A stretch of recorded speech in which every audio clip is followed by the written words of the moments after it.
நாமத்துக்கு மகிமை உண்டாவதாக. கர்த்தாவின் விசுத்த நாமம் மகத்துவப்படுமாறாகட்ടെ. இந்த ஆசீர்வதிக்கப்பட்ட முதலாம் நாள் மாலை வேளையிலே உங்களை சந்திப்பதில் கிறிஸ்துவுக்குள் மகிழ்ச்சி அடைகிறோம். ഈ അനുഗ്രഹീത പ്രഥമ ദിന സന്ധ്യായുഗത്തിൽ നിങ്ങളെ കാണുവാനിടയായതിൽ കർത്താവിൽ വളരെ സന്തോഷിക്കുന്നു. ரோமருக்கு எழுதின நிருபம் 16 அதிகாரம் 20 வசனத்தை நாம் ஒரு விசை வாசிக்க கேட்கலாம். റോമർക്ക് എഴുതിയ ലേഖനം 16 അധ്യായം 20 വാക്യം വായിച്ചു കേൾക്കാം.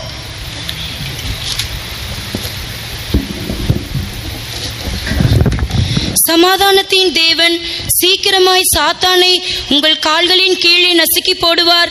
நம்முடைய கர்த்தராகிய இயேசு கிறிஸ்துவினுடைய கிருபை உங்களுடனே கூட இருப்பதாக. ആമേൻ. സമാധാനത്തിന്റെ ദൈവമോ വേഗത്തിൽ സാത്താനെ നിങ്ങളുടെ കാൽ കീഴെ ചതച്ചു കളയും. നമ്മുടെ കർത്താവായ യേശു ക്രിസ്തുവിന്റെ കൃപ നിങ്ങളോട് കൂടി ഇരിക്കുമാറാകട്ടെ. கர்த்தருடைய பரிசுத்த நாமத்துக்கு மகிமை உண்டாவதாக. കർത്താവിന്റെ വിശുദ്ധ നാമം മഹത്വപ്പെടുമാറാകട്ടെ. சமாதானத்தின் தேவன் சாத்தானை உங்கள் கால்களின் கீழே நசுக்கி போடுவார் என்று நாம் இப்பொழுது നാം ഇപ്പോൾ വായിച്ചു കേട്ടത് സമാധാനത്തിന്റെ ദൈവം സാത്താനെ നമ്മുടെ കാൽ കീഴെ ചതച്ചു കളയുമെന്നാണ്. ஆண்டவராகிய இயேசு கிறிஸ்து இந்த பூமியிலே கடந்து வந்ததனுடைய பிரதான நோக்கம் அதுவாகவே இருக்கிறது. നമ്മുടെ കർത്താവായ യേശു ക്രിസ്തു ഈ ഭൂമിയിൽ ആഗതനായതിന്റെ പ്രധാന ഉദ്ദേശം ഇത് തന്നെയാണ്. ஆண்டவராகிய இயேசு கிறிஸ்து இந்த உலகத்தில் பிறந்தது, மரித்தது, மறுபடி உயிரோடு எழும்பினது, மறுபடி பரத்திற்கு போனது, மறுபடியும் வரப்போகிறது எல்லாமே தெளிவாக சொல்லப்பட்டாலும் இயேசு கிறிஸ்து இந்த பூமியிலே கடந்து வந்ததற்கு மிக முக்கியமான ஒரு நோக்கம் சாத்தானை நசுக்கும்படியாக. നമ്മുടെ കർത്താവായ യേശു ക്രിസ്തു ലോകത്തിൽ ആഗതനായി അവൻ കഷ്ടങ്ങൾ സഹിച്ചു, അവൻ മരിച്ചു, അവൻ ഉയർത്തെഴുന്നേറ്റു, സ്വർഗാരോഹണം ചെയ്തു, അവൻ വീണ്ടും വരും. ഇതൊക്കെ വ്യക്തമായി പറയുന്നുവെങ്കിലും കർത്താവായ യേശു ക്രിസ്തു ലോകത്തിൽ വന്നതിന്റെ ഒരു പ്രധാന ഉദ്ദേശം എന്നത് സാത്താനെ നമ്മുടെ കാൽക്കീഴെ ചതച്ചു കളയുവാൻ വേണ്ടിയാണ്. இதைத்தான் ஆதியாகமம் 3 அதிகாரம் 15 வசனத்தை நாம் பார்க்கும் பொழுது ஸ்ரீயின் வித்தானவர் உன் தலையை நசுக்குவார் என்று சொல்லப்பட்டிருக்கிறது. ഉൽപ്പത്തി പുസ്തകം 3 അധ്യായം 15 വാക്യത്തിൽ സ്ത്രീയുടെ സന്തതി നിന്റെ തലയെ തകർക്കും എന്ന് അവിടെ പറഞ്ഞിരിക്കുന്നു. அவர்தான் ஆண்டவராகிய இயேசு கிறிஸ்து. അത് നമ്മുടെ കർത്താവായ യേശു ക്രിസ്തു. அவர் இந்த உலகத்திலே வந்து சாத்தானுடைய தலையை நசுக்கினது மாத்திரமல்ல பிரியமானவர்களே, இன்றைக்கும் அவன் எழும்பும் பொழுது மறுபடியும் அவன் சபையின் கீழே, சபையினுடைய காலின் கீழே அதை மறுபடியும் நசுக்கி போடுவார் என்று சொல்லப்பட்டிருக்கிறது. സാത്താന്റെ തലയെ തകർത്തത് മാത്രമല്ല, ഇന്നും അവൻ എഴുന്നേൽക്കുമ്പോൾ സഭയുടെ കാൽ കീഴേ സാത്താന്റെ തലയെ ചതച്ചു കളയുമെന്ന് പറഞ്ഞിരിക്കുന്നു. இன்றைக்கும் அவனுடைய சக்திகள் பூமியிலே பல விதங்களில் கிரியை செய்கிறதை நாம் பார்க்கிறோம். ഇന്നും അവന്റെ ശക്തി പല വിധത്തിൽ ഭൂമിയിൽ പ്രവർത്തിക്കുന്നത് നമുക്ക് കാണാമല്ലോ. இன்றைக்கு அவனை கீழே தள்ளிவிட்டபடினால் அவன் பல இடங்களில் இருந்து பல விதங்களில் சபைக்கு விரோதமாக, ஜனத்துக்கு விரோதமாக, இல்லாவிட்டால் தேசத்தில் உள்ளதான பாவப்பட்ட ஜனங்களுக்கு விரோதமாக அவன் போராடுகிறதை நாம் இன்றைக்கு கண்கூடாக காண்கிறோம். അവനെ താഴെ തള്ളിയിട്ടത് കൊണ്ട് അവൻ സഭയ്ക്ക് വിരോധമായി, ജനത്തിന് വിരോധമായി, ദേശത്തിലെ സാധാരണക്കാർക്ക് വിരോധമായി പല നിലകളിൽ പ്രവർത്തിക്കുന്നത് നമുക്കിന്ന് വ്യക്തമായി കാണുവാൻ കഴിയും.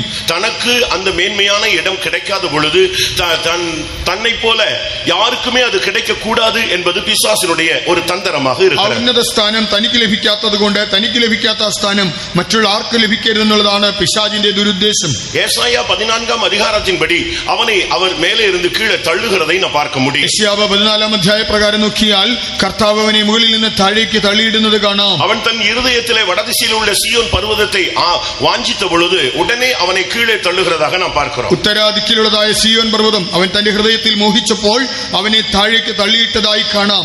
യേശയ്യാ 14:13 நாம் அதை பார்க்க முடியும். യെശയ്യാ 14:13 അത് കാണാം. தொடர்ச்சியாக நீங்கள் பார்க்கும் பொழுது அவனை அகால பாதாளத்திலே தள்ளி விடுகிறார் என்று சொல்லப்பட்டிருக்கிறது. തുടർന്ന് വായിക്കുമ്പോൾ അവനെ അഗാധ പാതാളത്തിൽ തള്ളിയിടുന്നതായും കാണാം. இன்றைக்கும் கூட அவனுடைய வல்லமைகள் சபைக்கு விரோதமாக, ஜனத்துக்கு விரோதமாக, தேசத்துக்கு விரோதமாக போராடுகிறதை நாம் எல்லாரும் உணர்கிறோம். ഇന്നും അവന്റെ ശക്തികൾ സഭയ്ക്ക് വിരോധമായി, ജനത്തിനെതിരായി, ദേശത്തിനെതിരായി പോരാടുന്നത് നമുക്ക് മനസ്സിലാക്കാം. இன்றைக்கும் கூட ஒவ்வொரு தேசத்தின் வல்லமைகள் முழுவதுமே தேசத்தை அவன் கட்டுப்படுத்துகிறான் என்றும் கூட வேதத்தில் இருந்து நாம் விளங்கிக் கொள்ள ബൈബിളിൽ നിന്ന് മനസ്സിലാക്കുവാൻ കഴിയുന്നുണ്ട്. മുഴു ലോകത്തിനും ദേശങ്ങളുടെ ശക്തിയെ അവൻ നിയന്ത്രിക്കുന്നു എന്ന് മനസ്സിലാക്കാൻ കഴിയുന്നു. இந்த முதலாம் நாள் கூட்டத்திலே சாத்தானை நாம் நசுக்க வேண்டியபடியாக தேவன் விரும்புகிறார். ഇന്ന് ഒന്നാമത്തെ യോഗത്തിൽ തന്നെ സാത്താനെ നാം ചതച്ചു കളയണമെന്ന് ദൈവം ആഗ്രഹിക്കുന്നു. இந்த கேரளத்திலே போராடி கொண்டிருக்கிற வல்லமைகளை நாம் மிதிக்கும் பொழுது, நசுக்கும் பொழுது மறுபடியும் இந்த ஊழியங்கள் தலை தூங்க ஒரு வாய்ப்பு இருக்கிறது. ഈ കേരളത്തിൽ പോരാടുന്നതായ ശത്രുവിന്റെ ശക്തികളെ നാം ചതച്ചു കളയുമ്പോൾ വീണ്ടും ഇവിടെ വേല അഭിവൃദ്ധിപ്പെടുവാനുള്ളതായ അവസരമുണ്ട്. ஒவ்வொரு தேசத்துக்கும் ஒவ்வொரு வல்லமைகள் விழுந்து அதை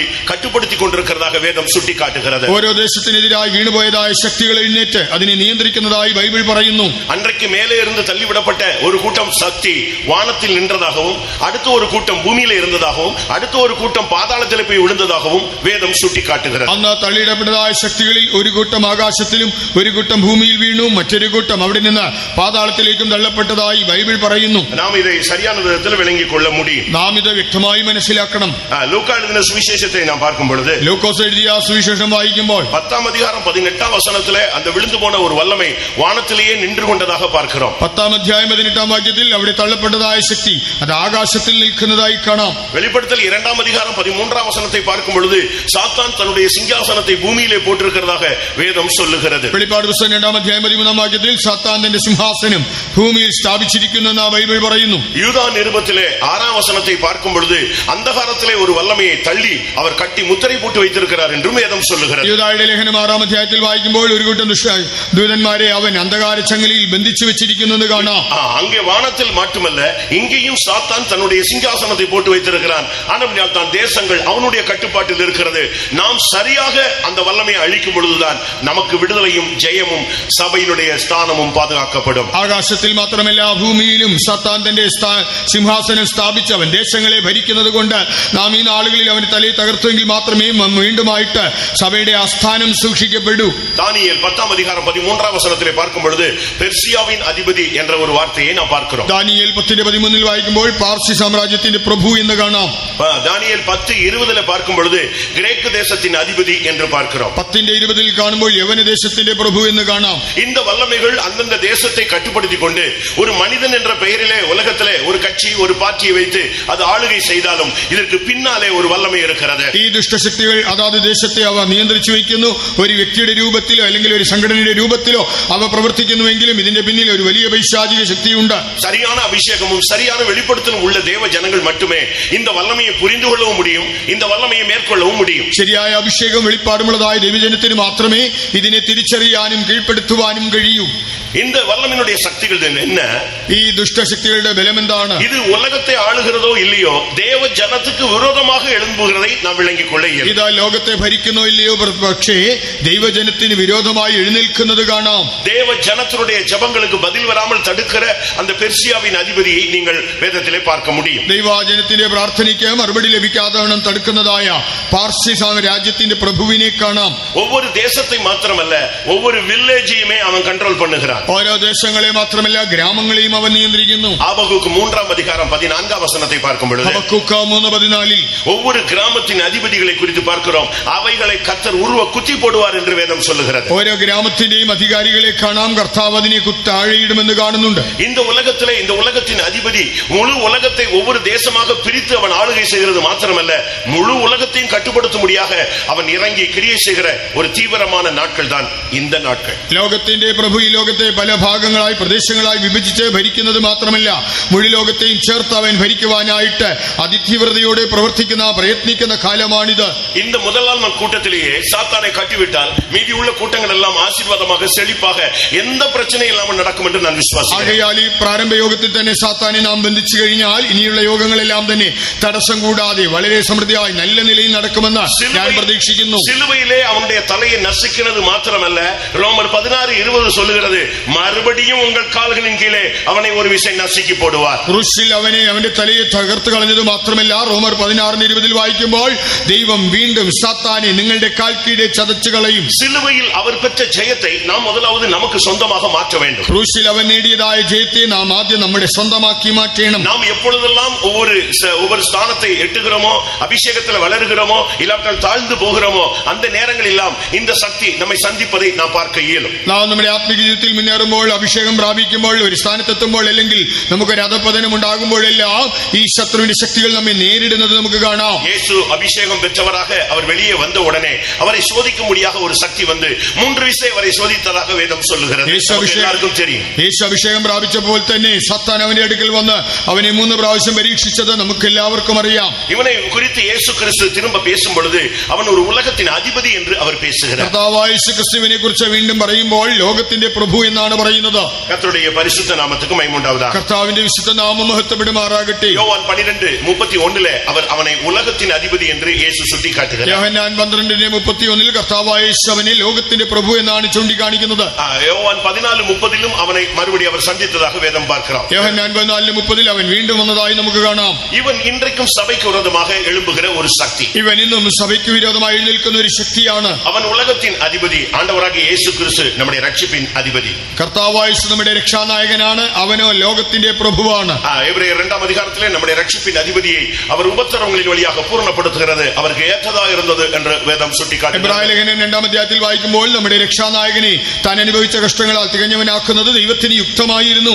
இந்த உலகத்தின் வல்லமையை ஒரு விசுவாசி, ஒரு தேவனுடைய பிள்ளை, ஒரு அபிஷேகம் பெற்றவன் சரியான அபிஷேகத்தின் நிறைவு இருந்தால்தான் அவனை ஜெயிக்க இயலும். ഈ ലോകത്തിന്റെ ശക്തിയെ ഒരു വിശ്വാസി അഭിഷേകം പ്രാപിച്ചവന് യഥാർത്ഥമായ അഭിഷേകത്തിന്റെ നിറവുണ്ടെങ്കിൽ മാത്രമേ അതിനെ ജയിക്കുവാൻ സാധിക്കൂ. இன்றைக்கு சபைக்கு விரோதமாக இந்த உலகத்தின் வேஷங்கள் எழும்புகிறதை பார்க்கலாம். ഇന്ന് സഭയ്ക്ക് വിരോധമായി ഈ ലോക വേഷങ്ങൾ എഴുന്നേൽക്കുന്നത് കാണാം. உலகத்தின் ஆசைகள் ஜனங்களுக்கு விரோதமாக எழும்புகிறதை பார்க்கலாம். ലോകമോഹങ്ങൾ ജനത്തിന് വിരോധമായി വരുന്നത് കാണാം. உலகத்தின் கவலைகள் சபையை நெருக்குகிறதை நாம் பார்க்கிறோம். ലോകത്തിന്റെ വിചാരങ്ങൾ സഭയെ ഞെരുക്കുന്നതും കാണാം. இன்றைக்கும் இந்த வல்லமைகளை நாம் எதிர்க்கும்படியாக நமக்கு தேவன் ஒரு வல்லமையுள்ள ஒரு அபிஷேகத்தை கொடுத்திருக்கிறார். ഇന്നും ഈ ശക്തികളെ എതിർക്കുവാൻ ദൈവം നമുക്ക് ശക്തിയുള്ള ഒരു അഭിഷേകം തന്നിട്ടുണ്ട്. கர்த்தருடைய பரிசுத்த நாமத்துக்கு மகிமை உண்டாவதாக. കർത്താവിന്റെ വിശുദ്ധ നാമം മഹത്വപ്പെടുമാറാകട്ടെ. இன்றைக்கு அவன் விழுந்து போன ஒரு வல்லமை, ஆனால் இன்றைக்கு அவன் பல ஸ்தானங்களில் நின்று தன்னுடைய வல்லமையை வெளிப்படுத்தி எதிர்த்து போராடி கொண்டிருக்கிறதை நாம் பூமியிலே பார்க்க இயலும். അന്ന് അവൻ വീണുപോയ ഒരു ശക്തിയാണെങ്കിലും ഇന്ന് അവൻ പല സ്ഥാനങ്ങളിൽ നിന്നുകൊണ്ട് അവൻ തന്റെ ശക്തിയെ വെളിപ്പെടുത്തി അവൻ പോരാടിക്കൊണ്ടിരിക്കുന്നത് കാണാം. சபைக்கு விரோதமாக, സഭയ്ക്ക് വിരോധമായി, உலகத்துக்கு விரோதமாக, ലോകത്തിനെതിരായി, பரிசுத்தவான்களுக்கு விரோதமாக, ശുദ്ധന്മാർക്കെതിരായി, நல்ல அபிஷேகம் பெற்ற விசுவாசிகளுக்கு விரோதமாக, നല്ല അഭിഷേകം പ്രാപിച്ച ദൈവജനത്തിനെതിരായി, வாலிப பிள்ளைகளுக்கு பையங்களுக்கு விரோதமாக, യുവതി യുവാക്കൾക്കെതിരായി, நம்முடைய வருங்கால சந்ததிக்கு விரோதமாக, നമ്മുടെ ഭാവി തലമുറയ്ക്കെതിരായി, சபையின் பரிசுத்தத்துக்கு விரோதமாக, സഭയുടെ വിശുദ്ധിക്കെതിരായി, சபையின் மறுரூபத்துக்கு விரோதமாக, സഭയുടെ രൂപാന്തരത്തിനെതിരായി, இப்படி பல விதங்களிலே அவன் போராடுகிறதை நாம் பார்க்க இயலும். എങ്ങനെ വിവിധ നിലകളിൽ അവൻ പൊരുതുന്നത് കാണാം. இதைத்தான் எபேசியர் 6-ாம் அதிகாரம் 12-ாம் வசனத்திலே பவுல் தெளிவாக பேசுகிறார். എഫേസ്യ ലേഖനം 6:12 പൗലോസ് ഇത് വ്യക്തമായി പറയുന്നുണ്ട്. நம்முடைய போராட்டங்கள் மாம்சத்தோடும் இரத்தத்தோடும் அல்ல. നമുക്ക് പോരാട്ടമുള്ളത് ജഡരക്തങ്ങളോടല്ല, நம்முடைய போராட்டங்கள் துரைத்தனங்களோடும் அதிகாரங்களோடும் என்று அவர் தெளிவாக பேசுகிறார். വാഴ്ചകളോടും അധികാരങ്ങളോടുമാണ് നമുക്ക് പോരാട്ടമുള്ളതെന്ന് താൻ പറയുന്നു. பிரபஞ்சத்தின் அந்தகார லோகாதிபதிகளோடு நமக்கு போராட்டம் உண்டு. ഈ അന്ധകാര ലോകാധിപതികളോട് നമുക്ക് പോരാട്ടമുണ്ട്. வான மண்டலங்களில் உள்ள பொல்லாத ஆவிகளின் சேனைகளோடு நமக்கு போராட்டம் உண்டு. സ്വർലോകങ്ങളിലെ ദുഷ്ടാത്മ സേനകളോട് നമുക്ക് പോരാട്ടമുണ്ട്. ஒவ்வொரு இடங்களிலும் இப்ப கொட்டாரக்கரைன்னு வச்சுக்கோங்களேன், கொட்டாரக்கரையை கண்ட்ரோல் பண்றதுக்கு ஒரு ஸ்பிரிட் இருக்கு. കൊട്ടാരക്കര എന്ന് പറയുമ്പോൾ അതിനെ നിയന്ത്രിക്കുന്ന ഒരു ദുരാത്മാവുണ്ട്. நம்முடைய ஒரு பாஸ்டர் திருப்பதிக்கு மாற்றமாகி போனார். നമ്മുടെ ഒരു പാസ്റ്റർ തിരുപ്പതിക്ക് സ്ഥലമാറ്റമായി പോയി. அவர் புதிதாக அந்த பழைய ஃபெய்த்தவங்க போயிருந்த போது താൻ അവിടെ ആദ്യമായി ആ പഴയ ഫെയ്ത്തിൽ ചെന്നപ്പോൾ ஃபர்ஸ்ட் நாள் அவர் மார்னிங் பிரைசிங் முடிச்சிட்டு வெளியே வந்து படுத்திருந்தார். താൻ അതിരാവിലെ സ്തോത്രാരാധന കഴിഞ്ഞു വന്ന് കിടന്നു. கொஞ்ச நேரத்துல ஒரு லைட் தெரிந்தது. അപ്പോൾ ഒരു വെളിച്ചം കണ്ടു. தூரத்துல இருந்து அது வந்து கொண்டே இருந்தது. ദൂരെ നിന്ന് അത് വന്നുകൊണ്ടിരുന്നു. அவருக்கு ஆச்சரியமா இருந்துச்சு, இப்படி இவ்வளவு நாள் நம்ம பார்த்ததே இல்லையே. താൻ അത്ഭുതപ്പെട്ട് ഇതുവരെ കണ്ടിട്ടില്ലല്ലോ. அது வந்து கொண்டே இருந்தது. അതിങ്ങനെ അടുത്ത് വരുന്നു. அவர் ஒரு அப்படி யோசிச்சார், ஒருவேளை ஃபிளைட் லைட்டா இருக்கும், கொஞ்சம் தாள அடிச்சிட்டு போறான்னு போன்று. ഒരു വിമാനത്തിന് വെളിച്ചമാകാം, അതൊരൽപ്പം താഴ്ന്നു പറക്കുകയായിരിക്കാം. நேரமாக ஆக அது ரொம்ப க்ளோஸ் ஆகவே வந்து விட்டார். എന്നാൽ അത് വളരെ അടുത്ത് വന്നു. அப்பொழுது அவருக்கு ஒரு டவுட், ஒருவேளை கர்த்தர் ஏதோ ஒரு வெளிச்சம், ஒரு தரிசனம் கொடுக்கிறாரோ இப்படின்னு வேற மாதிரி சிந்திக்க ஆரம்பிச்சு. അപ്പോൾ താൻ ചിന്തിച്ചത് ഇനി ദൈവം തരുന്ന ദർശനമായിരിക്കുമോ.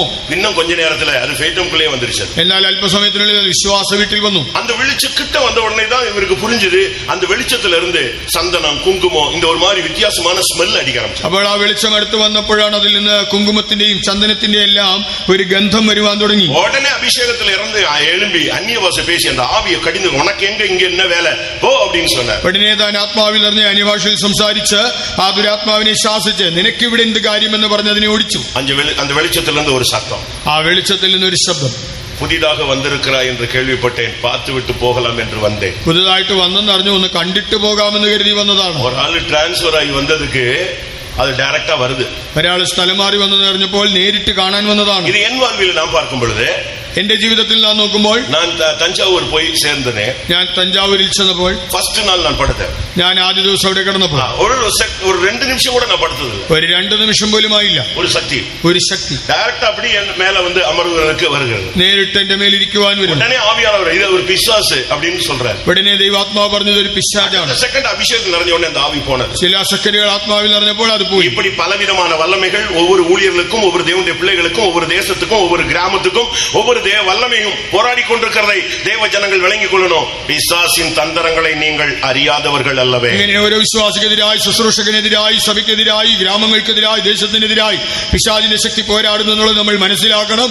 നാം പിശാചിന്റെ തന്ത്രങ്ങളെ അറിയാത്തവരല്ലല്ലോ. இன்றைக்கு 3 விதங்களிலே இவன் போராடுகிறான். இதை 3 விதத்திலே சபை எதிர்த்து நிற்க வேண்டியிருக்கிறது. ഇന്ന് അവൻ 3 വിധത്തിൽ നമുക്കെതിരായി പോരാടുമ്പോൾ സഭ 3 വിധത്തിൽ ഇതിനോട് നിൽക്കണം. ஒன்று, துரைத்தனங்கள் அதிகாரங்கள் இணைந்து செயல்படக்கூடிய ஒரு சக்தி. വാഴ്ചകൾ അധികാരങ്ങൾ സംയുക്തമായി പ്രവർത്തിക്കുന്നു. சங்கீதம் 2ஆம் அதிகாரத்திலே 2ஆம் சங்கீதத்தில் நீங்கள் பார்க்கும் பொழுது இந்த அதிகாரிகள் ஜாதிகள் ஏகமாய் எழும்பி தேவ ஜனத்துக்கு விரோதமாக எழும்புவதை நீங்கள் பார்க்க முடியும். 2ஆம் സങ്കീർത്തനത്തിൽ വായിക്കുമ്പോൾ ജാതികൾ ഒന്നിച്ചെഴുന്നേറ്റ് ദൈവജനത്തിനെതിരായി പ്രവർത്തിക്കുന്നത് കാണാം. ஆனால் பைபிள் என்ன சொல்கிறது? എന്നാൽ ബൈബിൾ എന്ത് പറയുന്നു? கொலோசியர் 2:13 இந்த துரைத்தனங்கள் அதிகாரங்களை இயேசு கிறிஸ்து சிலுவையிலேயே உரிந்து கொண்டு வெளியரங்கமாக கோலமாக்கி அவர் சிலுவையில் அவனை ஆடி அடித்து ஜெயித்திருக்கிறார். കൊലോസ്യർ 2:13 വായിക്കുമ്പോൾ കർത്താവായ യേശു ക്രിസ്തു വാഴ്ചകളെയും അധികാരങ്ങളെയും ക്രൂശിൽ തറച്ച് ആയുധവർഗം വെപ്പിച്ച് പരസ്യമായി ജയോത്സവം കൊണ്ടാടി. சரியான ஒரு அபிஷேகம் இருந்தாதான் சபை இல்லாவிட்டால் ஒரு தேவனுடைய பிள்ளை இந்த வல்லமையை எதிர்த்து மேற்கொள்ள இயலும். യഥാർത്ഥ അഭിഷേകമുണ്ടെങ്കിൽ മാത്രമേ ദൈവജനത്തിനും ദൈവസഭയ്ക്കും ഇതിനെ കീഴ്പ്പെടുത്തി ജയമെടുക്കുവാൻ കഴിയൂ. இந்த துரைத்தனங்கள் அதிகாரங்களை இவன் கட்டுப்படுத்திக் கொண்டு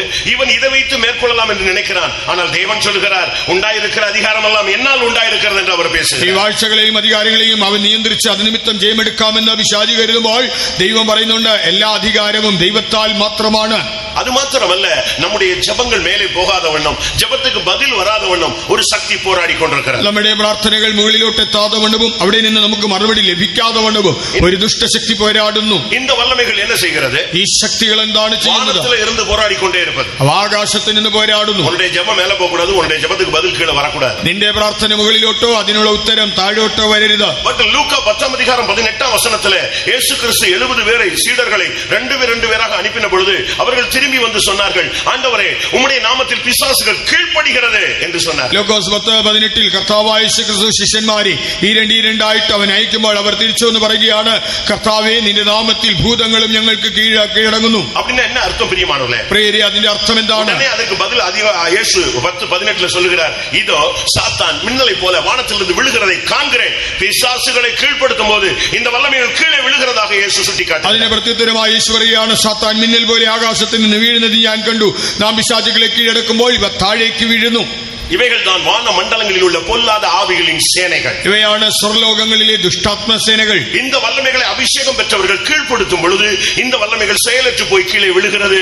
நம்முடைய விண்ணப்பங்கள், நம்முடைய ஜெபங்கள் மேலே போகிறது, கீழே நமக்கு பதில் வந்து சேருகிறது. അഭിഷേകം പ്രാപിച്ചതായ ദൈവജനങ്ങൾ ഇതിനെ കീഴ്പ്പെടുത്തുമ്പോൾ ഇവയെല്ലാം തന്നെ നിഷ്ക്രിയമായി താഴെ വീഴുന്നു. നമ്മുടെ പ്രാർത്ഥന മുകളിലേക്ക് എത്തുന്നു.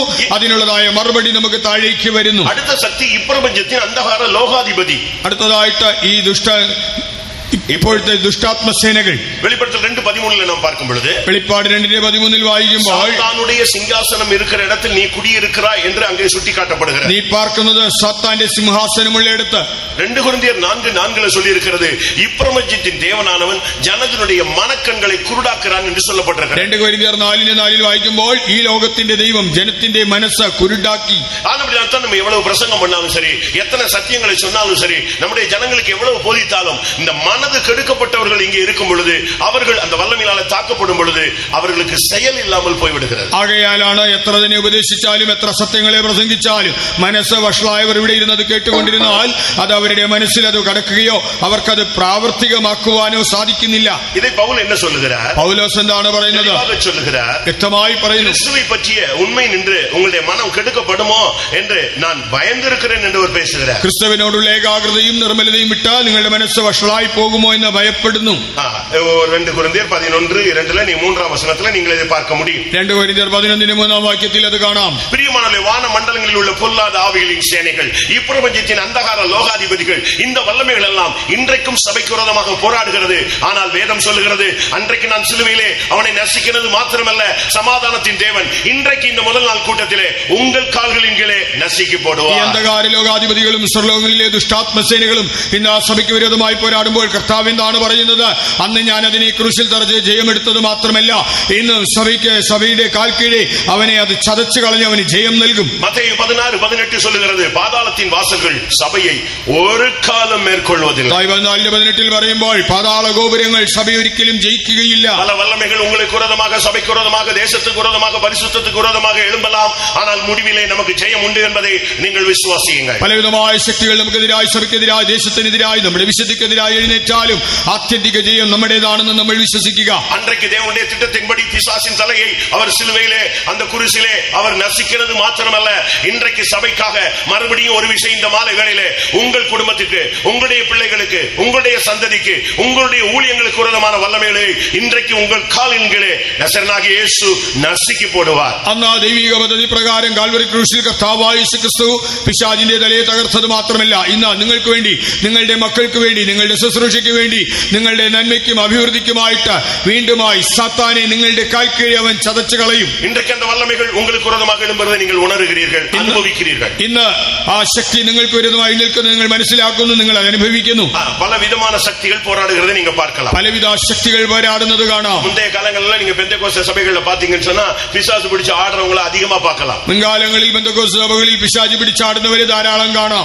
அது ஒரு ஊழியம் மாதிரி நம்ம ஆட்கள் செஞ்சுக்கிட்டு இருந்தாங்க. നമ്മുടെ ആളുകൾ അതൊരു ശുശ്രൂഷയായി ചെയ്തുകൊണ്ടിരുന്നു. ஆனா இப்போ எந்த பிசாசும் ஆடுறது இல்ல, அது அமைதியா இருந்து தன்னுடைய ஒர்க் மட்டும் எல்லாருக்குள்ளேயும் பண்ணிக்கிட்டு இருக்கிறதாக நான் உணர்கிறேன். എന്നാൽ ഇന്ന് പിശാച് അങ്ങനെ ആടാറൊന്നുമില്ല, അത് മൗനമായിരുന്ന് മിണ്ടാതിരുന്ന് തന്റെ പ്രവൃത്തി ചെയ്തുകൊണ്ടിരിക്കുന്നതെന്ന് മനസ്സിലാകുന്നു. அதான் ஒரு பாஸ்டர் சொன்னாரு, ஆடுற பிசாசை துரத்திடலாம், இந்த ஆடாம உள்ள இருந்து வாழ்க்கையவே ஆட்டிக்கொண்டிருக்க இதுதான் ரொம்ப கஷ்டம்னு சொன்னாரு. അതാണ് ഒരു പാസ്റ്റർ പറഞ്ഞത്, ഇങ്ങനെ ആടുന്ന പിശാചിനെ നമുക്ക് എളുപ്പത്തിൽ പുറത്താക്കാം, എന്നാൽ ഇങ്ങനെയൊന്നും ചെയ്യാതെ അകത്തിരുന്നു കൊണ്ട് മനുഷ്യനെ നിയന്ത്രിക്കുന്ന ദുരാത്മാവിനെ നമുക്ക് എന്തെങ്കിലും ചെയ്യുവാൻ പ്രയാസമാണ്. உங்களுடைய ஊழியம், உங்களுடைய வாழ்க்கை, உங்களுடைய குடும்பம், உங்களுடைய சந்ததி, இதுக்கு விரோதமாக பல வல்லமைகள் போராடுகிறதை நீங்கள் உணர முடியும். നിങ്ങളുടെ ശുശ്രൂഷ, നിങ്ങളുടെ കുടുംബം, നിങ്ങളുടെ ജീവിതം, നിങ്ങളുടെ തലമുറകൾക്ക് വിരോധമായി പലവിധമായ ശക്തികൾ പോരാടുന്നത് മനസ്സിലാക്കാം. லூக்கா 13:16 பார்க்கும் பொழுது சாத்தான் 13 வருஷமாக 18 வருடமாக கட்டப்பட்ட ஒரு நிலவரத்தில் ஒரு பெண்ணை நாம் பார்க்கிறோம். அவளும் ஃபெய்த்தம்ல இருந்தாள். ലൂക്കോസ് 13:16 വായിക്കുമ്പോൾ സാത്താൻ 18 കൊല്ലം ബന്ധിച്ചിരുന്നതായ ഒരു സ്ത്രീയെ നമുക്ക് കാണുവാൻ കഴിയുന്നുണ്ട്. അവളും ഈ കൂട്ടായ്മയിൽ തന്നെയായിരുന്നു. 2 கொரிந்தியர் 12ஆம் அதிகாரத்திலே ஒரு பிரதான அப்போஸ்தலனாகிய பவுல் பேசுகிறார். என்ன சொல்லுகிறார்? என்னுடைய சரீரத்தில் ஒரு முள் இருக்கு, அது சாத்தானுடைய தூதன், அது என்னை குட்டிக்கிட்டே இருக்கிறது என்று ஒரு தெய்வீகமான மனுஷன் பேசுகிறான். அவனுடைய ஊழியத்தை சரியா செய்ய விடாம அந்த வல்லமைகள் குட்டி கொண்டிருந்ததாக சொல்லுகிறார். 2 കൊരിന്ത്യർ 12ആം അധ്യായത്തിൽ അപ്പോസ്തലന്മാരിൽ പ്രധാനിയായ വിശുദ്ധ പൗലോസ് ഇങ്ങനെയാണ് പറയുന്നത്, എന്റെ ശരീരത്തെ കുത്തുവാനായിട്ട് ഒരു സാത്താന്റെ ദൂതനുണ്ട്. തന്റെ ശുശ്രൂഷ നന്നായി ചെയ്യുവാൻ കഴിയാതെ വേണം അത് ശ്രേഷ്ഠനായ വ്യക്തിയുടെ ജീവിതത്തിലും പിശാച് പോരാടിക്കൊണ്ടിരുന്നു. நீங்கள் எந்த நிலவரத்தில் வந்திருந்தாலும் இன்றைக்கு தேவன் உங்களுக்கு கொடுக்கிற வசனத்தை நீங்கள் பிடித்துக் கொள்ளுங்கள். சாத்தானை உங்கள் காலின் கீழில் இந்த கூட்டம் முடியறதுக்குள்ளே நசுக்கி போடுவார் என்று நான் വിശ്വസിക്കുന്നു. നിങ്ങൾ വന്നത് ഏതവസ്ഥയിലാണെങ്കിലും നിങ്ങൾക്ക് ലഭിക്കുന്നതായ വചനത്തെ മുറുകെ പിടിച്ചുകൊള്ളുക. ഈ യോഗം അവസാനിക്കും മുമ്പേ ദൈവം സാത്താനെ നിങ്ങളുടെ കാൽ കീഴെ ചതച്ചു കളയുമെന്ന് ഞാൻ വിശ്വസിക്കുന്നു. 1 தெசலோனிக்கேயர் 2ஆம் அதிகாரம் 18ஆம் வசனத்திலே பவுல் பேசுகிறார், எனக்கு ஊழியம் செய்ய ரொம்ப வாஞ்சை இருக்கிறது, ஆனால் சாத்தானோ உங்கள் பகுதியிலே வந்து ஊழியம் செய்ய விடாமல் என்னை தடை பண்ணினான் என்று அவர் பேசுகிறார். 1 തെസ്സലോനിക്കർ 2:18 വിശുദ്ധ പൗലോസ് ഇങ്ങനെയാണ് പറയുന്നത്, എനിക്ക് അവിടെ വന്ന് ശുശ്രൂഷ ചെയ്യുവാൻ വളരെ താല്പര്യമുണ്ട്, എന്നാൽ ഞാൻ അവിടെ വന്ന് ശുശ്രൂഷ ചെയ്യാതെ വേണം സാത്താനിനെ തടുത്തുകൊണ്ടിരിക്കുന്നു. ஒவ்வொரு இடங்களிலும் வித்தியாசமான பிரசங்கங்கள் பண்ணப்படுகிறது. ഓരോ സ്ഥലങ്ങളിലും വളരെ വ്യത്യസ്തമായ പ്രസംഗമാണ് ചെയ്യുന്നത്. ஒரே வசனத்தை ஒவ்வொரு ஊழியர்களும் தங்களுக்கு கொடுக்கப்பட்ட கிருபையின்படி வெளிப்படுத்தலின்படி தேவன் சொல்லுகிற அந்த திட்டத்தின்படி அவர்கள் பிரசங்கிக்கிறார்கள். ഓരോ വചനവും ശുശ്രൂഷകർ തങ്ങൾക്ക് ലഭിച്ചിരിക്കുന്നതായ കൃപയ്ക്കും വെളിപ്പാടിനും ദൈവത്തിന്റെ പദ്ധതിക്കും അനുസരിച്ച് വ്യത്യസ്തമായ നിലയിൽ പ്രസ്താവിക്കുന്നു. ஒரு பாஸ்டர் சொன்னார், ஒவ்வொரு பாஸ்டரும் ஒவ்வொரு பாம்பாட்டி மாதிரின்னு சொன்னார். ഒരു പാസ്റ്റർ പറഞ്ഞു, ഓരോ പാസ്റ്ററും ഓരോ പ്രാസംഗികനും ഒരു പാമ്പ് പിടുത്തക്കാരനെ പോലെ. பாம்பாட்டி ஒவ்வொரு சபையில வந்து ஒவ்வொரு டிசைன்ல வினோதமா ஊதிக்கிட்டே போவான், ஆனா இந்த பாம்பு தான் செவி கொடுக்கிறது இல்ல அப்படிம்பாரு. അതെ, പാമ്പ് പിടുത്തക്കാരനെ പോലെ ഓരോ പാസ്റ്ററും ഓരോ സഭയിൽ വന്ന് വ്യത്യസ്തമായ നിലയിൽ അവരത് പറഞ്ഞിട്ട് പോകുന്നു, എന്നാൽ ഈ പാമ്പ് അത് കേൾക്കുന്നില്ല. இன்றைக்கு அநேக பிரசங்கத்தை கேட்கிறோம், ஆனால் நடக்கிறது என்ன? இந்த சாத்தான் வந்து ரொம்ப டெக்னிக்காக அந்த வசனத்தை எடுத்துட்டு போயிடுறான். നമ്മളെല്ലാവരും പ്രസംഗം കേൾക്കുന്നെങ്കിലും സാത്താൻ വളരെ സൂത്രത്തിൽ ആ വചനത്തെ അവൻ എടുത്തുകൊണ്ടുപോകുന്നു. பிரசங்கத்துல சொல்ற கதைகள் அப்படி மனதுல இருக்கு, ஆனா பிரசங்கத்துல சொல்ற சம்பவங்கள் இன்சிடென்ட் எல்லாம் அப்படி மைண்ட்ல இருக்கு. அது இன்னொரு 10 வருஷம் கழிச்சுனாலும் நீங்க இப்படி பிரசங்கம் பண்ணீங்கன்னு சொல்லுவாங்க. ஆனா அன்றைக்கு பேசப்பட்ட வசனத்தை அவன் எடுத்துடுறான். പ്രസംഗത്തിൽ പറയുന്നതായ കഥകൾ ഓർക്കും, നിങ്ങൾ സംഭവങ്ങൾ ഓർക്കും. 10 കൊല്ലം കഴിഞ്ഞാലും നിങ്ങൾ ഇങ്ങനെയൊക്കെ പറഞ്ഞല്ലോ എന്ന് പറയും. എന്നാൽ അവിടെ നൽകുന്നതായ ദൈവ വചനത്തെ അവൻ എടുത്തു കളയുന്നു. லூக்கா 8:12 சொல்லி இருக்கிறது, அந்த வசனத்தை அவன் எடுத்துக்கொண்டு போகிறான். அதனால தான் விசுவாசிகள் மறுபடியும் சோதனை, பிரச்சனை, கவலை, துக்கம்னு அப்படியே சோர்ந்து போய் விடுகிறார்கள் என்று வேதம் சொல்லுகிறது. ലൂക്കോസ് 8:12 പറയുന്നുണ്ട്, വിധിക്കപ്പെട്ടതായ വചനം അവൻ എടുത്തുകൊണ്ടു പോകുന്നു. അതുകൊണ്ടാണ് വിശ്വാസികൾ വീണ്ടും തളർന്ന് അധൈര്യപ്പെട്ടു പോകുന്നത്. நல்ல விதத்துல நல்ல தேவ சமூகத்துல உட்கார்ந்து பிரதிஷ்டை பண்ணி பண்ணி கல்யாணம் கட்டுறாங்க, அவர்களுக்குள்ள மறுபடி மிஸ் அண்டர்ஸ்டாண்டிங் வருகிறதை எங்கள் சபையில பார்க்க முடியும். നല്ല വിധത്തിൽ പ്രതിഷ്ഠിക്കപ്പെട്ടതായ നിലയിൽ തീരുമാനങ്ങൾ എടുത്ത് വിവാഹിതരാകുന്നു, പിന്നീട് അവരുടെ ജീവിതത്തിൽ പ്രശ്നങ്ങൾ വരുന്നത് നമുക്ക് കാണാം. மத்தேயு 13:39 சொல்லி இருக்கிறது, காளையை பிசாசு விதைத்து விடுகிறார், மிஸ் அண்டர்ஸ்டாண்டிங்ல குடும்பங்கள் சிதைந்து போய் விடுகிறது. മത്തായി 13:39 യേശു പറയുകയാണ്, ശത്രു കള വിതയ്ക്കുന്നു, അതുകൊണ്ട് തന്നെ തെറ്റിദ്ധാരണകളാൽ കുടുംബങ്ങൾ ഛിന്നിക്കുന്നു. இன்றைக்கும் அவன் வித்தியாசமான உபதேசங்களை பேசுகிறதை நாம் பார்க்கலாம். ഇന്നും വിചിത്രമായ ഉപദേശങ്ങൾ അവൻ പറയുന്നത് കാണാം. 1 தீமோத்தேயு 4:1 பார்க்கும் பொழுது பிசாசின் உபதேசங்கள்ங்கற ஒரு சப்ஜெக்டே அங்க சொல்லப்பட்டிருக்கிறது. 1 தீமோத்தேயுஸ் 4:1 ഭൂതങ്ങളുടെ ഉപദേശം എന്നൊരു വിഷയം തന്നെ കാണാം. இது உள்ளே வரும் பொழுது இச்சை என்ற பெயரிலே உள்ளே வருகிறார். ഇതകത്ത് വരുമ്പോൾ മോഹം എന്ന രൂപേണ വരുന്നു. 2 தீமோத்தேயு 2 அதிகாரம் 26 வசனத்தில் பார்க்கும் பொழுது பிசாசின் இச்சையின்படி செய்ய அவனால் பிடிபட்டு இழுக்கப்பட்டிருக்கிற ஒரு கூட்டம் என்று வேதம் சொல்லுகிறது. 2 தீமோத்தேயுஸ் 2 അധ്യായം 26 വാക്യത്തിൽ വായിക്കുമ്പോൾ പിശാചിന്റെ മോഹങ്ങളെ നിറവേറ്റേണ്ടതിന് അവനാൽ ബന്ധിക്കപ്പെട്ടിരിക്കുന്ന ഒരു കൂട്ടം എന്ന് കാണാം. இவைகள் எல்லாம் இன்னைக்கு சபைக்கு விரோதமாக, ஜனங்களுக்கு விரோதமாக, சபைக்குள்ள இருக்கிறதான தேவனுடைய பிள்ளைகளுக்குள்ளே புகுந்து அவன் தன்னுடைய வேலையை செய்கிறதை நான் பார்க்கிறோம். ഇവയെല്ലാം സഭയ്ക്ക് വിരുദ്ധമായി, ദൈവജനത്തിന് വിരുദ്ധമായി, സഭയിലുള്ളതായ ദൈവജനത്തിന്റെ ഉള്ളിൽ നുഴഞ്ഞു കയറി അവൻ തന്റെ പ്രവൃത്തികൾ ചെയ്യുന്നത് നമുക്കിന്ന് കാണാം. எப்படி ஒரு மனிதன் இயேசுவை ஏற்றுக்கொண்டு நாட்கள் ஆகும் பொழுது அவன் கிருபையில வளர்ச்சி அடைந்து தேவனை பற்றுகிற அறிவில வளர்ச்சி அடைந்து கிருபையில வளரும் பொழுது அவன் இயேசுவை போல மாறுகிறானோ, அதே போல பிசாசுக்கு இடம் கொடுக்கிறவன் கொஞ்ச நாள்ல பிசாசா மாறுறான்னு பைபிள் சொல்லுகிறார். അതേ ഒരു വ്യക്തി കർത്താവായ യേശുവിനെ രക്ഷിതാവായി സ്വീകരിച്ചു കഴിയുമ്പോൾ അവൻ കൃപ പ്രാപിച്ച് ദൈവപരിജ്ഞാനം പ്രാപിച്ച് വളർന്ന് അവൻ കർത്താവിനോട് അനുരൂപനായി തീരുന്നത് പോലെ, അതുപോലെ തന്നെയാണ് ഒരു വ്യക്തി വിശ്വാസി, അവൻ പിശാചിന് ഇടം കൊടുത്താൽ അവൻ പിന്നീട് പിശാചിനോട് അനുരൂപനായി തീരുന്നു. ലൂക്കാ 8:30 பார்க்கும் பொழுது ஒரு மனிதனுக்குள்ளே பிசாசு புகுந்ததாக சொல்லப்பட்டிருக்கிறது. ലൂക്കോസ് 8:30 ഒരുവനിൽ പിശാച് കടന്നതായി കാണാം. அந்த மனிதனை யோவான் 6:70 பார்க்கும் பொழுது பிசாசாய் மாற்றிவிட்டதாக வேதம் சொல்லுகிறது. യോഹന്നാൻ 6:70 ആ മനുഷ്യനെ പിശാചായി തന്നെ മാറ്റിയെന്ന് കാണാം. கர்த்தருடைய பரிசுத்த நாமத்துக்கு மகிமை உண்டாகட்டும். കർത്താവിന്റെ വിശുദ്ധ നാമത്തിന് മഹത്വം ഉണ്ടാകട്ടെ. இந்த வல்லமைகளை மேற்கொள்ள நமக்கு என்ன இருக்கிறது? ഈ ദുഷ്ടശക്തികളെ കീഴ്പ്പെടുത്തുവാൻ നമുക്ക് എന്താണുള്ളത്? நமக்கு தேவன் என்ன கொடுத்திருக்கிறார்? ദൈവം നമുക്ക് എന്ത് തന്നിട്ടുണ്ട്? நசுக்கிறது மாத்திரமல்ல, சபை அந்த வல்லமையை நசுக்க வேண்டும். അവൻ അതിനെ ചതച്ചത് മാത്രമല്ല, സഭയും അതിനെ ചതയ്ക്കണം. உங்கள் கால்களின் கீழே, നിങ്ങളുടെ കാൽ കീഴே, ஒவ்வொரு ஊழியக்காரனுடைய கால்களுக்கு கீழே, ஒவ்வொரு விசுவாசிகள் அபிஷேகம் பெற்றவங்களுடைய கால்களுக்கு கீழே அவர் கொண்டு வந்து விடுவாரு, நீ நசுக்கணும். ഓരോ ശുശ്രൂഷകന്റെ കാൽ കീഴേ, അഭിഷേകം പ്രാപിച്ചതായ വിശ്വാസിയുടെ കാൽ കീഴേ ദൈവം കൊണ്ടുവന്ന് വയ്ക്കും. ചതച്ചു കളയേണ്ടത് നിങ്ങളാണ്. ஒரு வல்லமையான மனுஷன் ஒரு தன்னுடைய மகனை கூப்பிட்டு இவனை சத்துருவை துண்டாடி போடு என்று சொன்னா அவன் பயந்து போய் முடியாதுன்னு சொல்லிட்டான். ഒരു ശക്തനായ മനുഷ്യൻ തന്റെ മകനെ വിളിച്ച് ശത്രുവിനെ വെട്ടിക്കളയാൻ പറഞ്ഞപ്പോൾ അവൻ പേടിച്ച് വിറച്ച് എന്നെ കൊണ്ട് പറ്റില്ല എന്ന് പറഞ്ഞു. ஆனா யோசுவா என்ன செய்தான்? എന്നാൽ യോശുവ എന്ത് ചെയ്തു? யுத்த அதிபதிகளை கூப்பிட்டு சத்துருக்களை கீழே படுக்க வச்சு தலைக்கு மேல கழுத்து மேல கால் வை, இதே போல எல்லா சத்துருக்களுக்கும் கர்த்தர் செய்வார் என்று சொன்னார். തന്റെ സൈന്യത്തിലെ പ്രമാണിമാരെ വിളിച്ച് ശത്രുക്കളുടെ കഴുത്തിന്മേൽ കാല് വയ്ക്കിച്ച് ചവിട്ടുവാൻ പറഞ്ഞു. ഇതുപോലെ എല്ലാ ശത്രുക്കളെയും ദൈവം കീഴാക്കി തരുമെന്നും പറഞ്ഞു. நமக்கு இந்த வல்லமைகளை மேற்கொள்ள அதிகாரம் இருக்கிறது என்பதை நீங்கள் விசுவாசி. ഈ ദുഷ്ടശക്തികളെ കീഴ്പ്പെടുത്തുവാൻ നമുക്ക് അധികാരമുണ്ടെന്നുള്ളത് വിശ്വസിക്കുക. மத்தேயு 10:1 பார்க்கும் பொழுது ஒவ்வொரு ஊழியர்களுக்கும் சத்துருவின் சகல வல்லமைகளை மேற்கொள்ள இல்லாவிட்டால் துரத்த அதிகாரம் என்று சொல்லப்பட்டிருக்கிறது. മത്തായി 10:11 വായിക്കുമ്പോൾ ഓരോ ശുശ്രൂഷകനും ശത്രുവിന്റെ സകല ബലത്തെയും ചവിട്ടുവാൻ അധികാരമുണ്ടെന്ന് കാണാം. அதை நீங்கள் சரியான விதத்தில் விசுவாசிக்க வேண்டும். അത് ശരിയായി നിങ്ങൾ വിശ്വസിക്കുക. சத்துருவின் சகல வல்லமைகளை, நமக்கு இவைகளுக்கு மேல என்ன வல்லமை இருக்கிறது என்பதை நான் உங்களுக்கு சொல்ல விரும்புகிறேன். ശത്രുവിന്റെ സകല ബലത്തെയും ചവിട്ടുവാൻ നമുക്ക് അവയുടെ മേൽ എന്ത് ബലമുണ്ടെന്ന് അധികാരമുണ്ടെന്ന് പറയട്ടെ. இந்த வல்லமைகள் நமக்குள்ளே இருந்து பயங்கரமாக போராடும். ഈ ശക്തികൾ നമ്മുടെ ഉള്ളിലിരുന്ന് പലവിധമായി പോരാടും. ஒரு சிலருடைய கண்களை குருடாக்கி விடுகிறது, ചിലരുടെ കണ്ണിനെ കുരുടാക്കും, சிலரை செவியை கேட்க விடாம ஆக்கிறது, ചിലരെ ബധിരരാക്കും, சிலருடைய வாய் பேச விடாம ஆக்கிறது. ചിലരെ ഊമന്മാരാക്കും. அது உலக பிரகாரமாக. അത് ലോകപ്രകാരം. ஆனால் ஆவிக்குரிய விகிதமாக இன்னைக்கு நம்முடைய தேவனுடைய ஜனங்கள் அநேகர் பிசாச அதட்ட கூட சக்தி இல்லாம, வாயை திறந்து பிரைசிங் பண்ண முடியாம, நல்ல சத்தமா அந்நிய பாஷை பேச முடியாம, அவனை எதிர்த்து ஒரு வசனம் சொல்ல சக்தி இல்லாம போய் விடுகிறார்கள். இவர்கள் ஆவிக்குரிய ஊமையர்கள். ഇന്ന് നമ്മുടെ ജീവിതത്തിൽ നോക്കുമ്പോൾ വിശ്വാസികൾ അവരന്യ ഭാഷ പറയുവാൻ കഴിയില്ലാത്തവരായിട്ട്, അല്ലെങ്കിൽ പിശാചിനെ ശാസിക്കുവാൻ കഴിയില്ലാത്തവരായിട്ട്, സ്തോത്രം ചെയ്യാൻ കഴിയില്ലാത്തവരായിട്ട്, അവനെ വത്സിക്കുവാൻ കഴിയില്ലാത്തവരായിരിക്കുമ്പോൾ ഇവർ ആത്മീകനായിട്ട് ഊമന്മാരാകുന്നു. இன்னைக்கு அநேக தேவனுடைய பிள்ளைகளுக்கு கர்த்தருடைய சத்தம் கேட்கல. ഇന്ന് അനേകർക്ക് ദൈവശബ്ദം കേൾക്കാൻ കഴിയുന്നില്ല. ஏசாயா 50 அதிகாரம் சொல்லுகிறது, கர்த்தராகிய தெய்வம் என் செவிகளை திறந்தார் என்று சொல்லுகிறது. യെശയ്യാവ് 50 വായിക്കുമ്പോൾ യഹോവയായ കർത്താവിന്റെ ചെവികളെ തുറന്നിരിക്കുന്നു. இன்னைக்கு அநேகருடைய தரிசனமே சபைக்குள்ள இல்ல. ഇന്ന് സഭയിൽ ദർശനമേ ഇല്ല.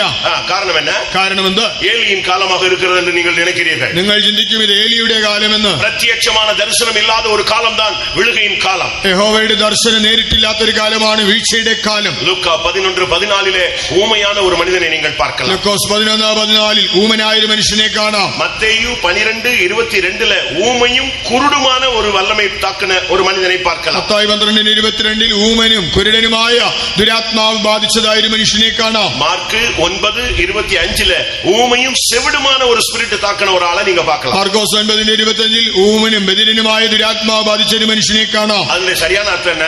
ഇതിന്റെ എല്ലാം ശരിയായ അർത്ഥം എന്താ? பிசாசு ஒரு தந்திரமாக உன் தரிசனத்தை எடுத்துறான். പിശാച് വളരെ സൂത്രത്തിൽ നിന്റെ ദർശനങ്ങൾ എടുക്കുന്നു. உங்களுடைய செவி அடைச்சிடறான். கர்த்தருடைய வார்த்தையை கேட்க விடாம, ദൈവശബ്ദം കേൾക്കാതെ വണ്ണം നിങ്ങളുടെ ചെവി അടയ്ക്കുന്നു. தேவனை துதிக்க விடாமல், அபிஷேகத்தில் நிரம்பி அந்நிய பாஷை பேச விடாமல் உங்களுடைய வாயை கட்டுகிறான். ദൈവത്തെ സ്തുതിക്കാതെ അന്യഭാഷയിൽ സംസാരിക്കുവാൻ കഴിയാതെ വണ്ണം വായെ ബന്ധിക്കുന്നു. ஆனால் இவைகளை மேற்கொள்ள நமக்கு அதிகாரம் இருக்கிறது. എന്നാൽ ഇതിനെല്ലാം കീഴടക്കുവാൻ നമുക്ക് അധികാരമുണ്ട്. கர்த்தருடைய பரிசுத்த நாமத்துக்கு மகிமை உண்டாவதாக. കർത്താവിന്റെ വിശുദ്ധ നാമം മഹത്വപ്പെടുമാറാകട്ടെ. கிறிஸ்து இந்த வல்லமையை பல விதங்களிலே மேற்கொண்டதை நீங்கள் வேதத்திலே பார்க்கலாம். കർത്താവായ യേശു ക്രിസ്തു പല നിലകളിൽ ഈ ശക്തികളെ ജയിച്ചതായി ബൈബിളിൽ കാണാം. நாம் அதை பிராக்டிஸ் பண்ண முடியாத நமக்கு அந்த ட்ரைனிங் கொடுக்கிறார். നാം അത് പ്രായോഗികമാക്കുവാൻ നമുക്കും പരിശീലനം നൽകുന്നു. இன்னைக்கு நம்மில் அநேகர் அதை பயிற்சி செய்கிறதே இல்ல.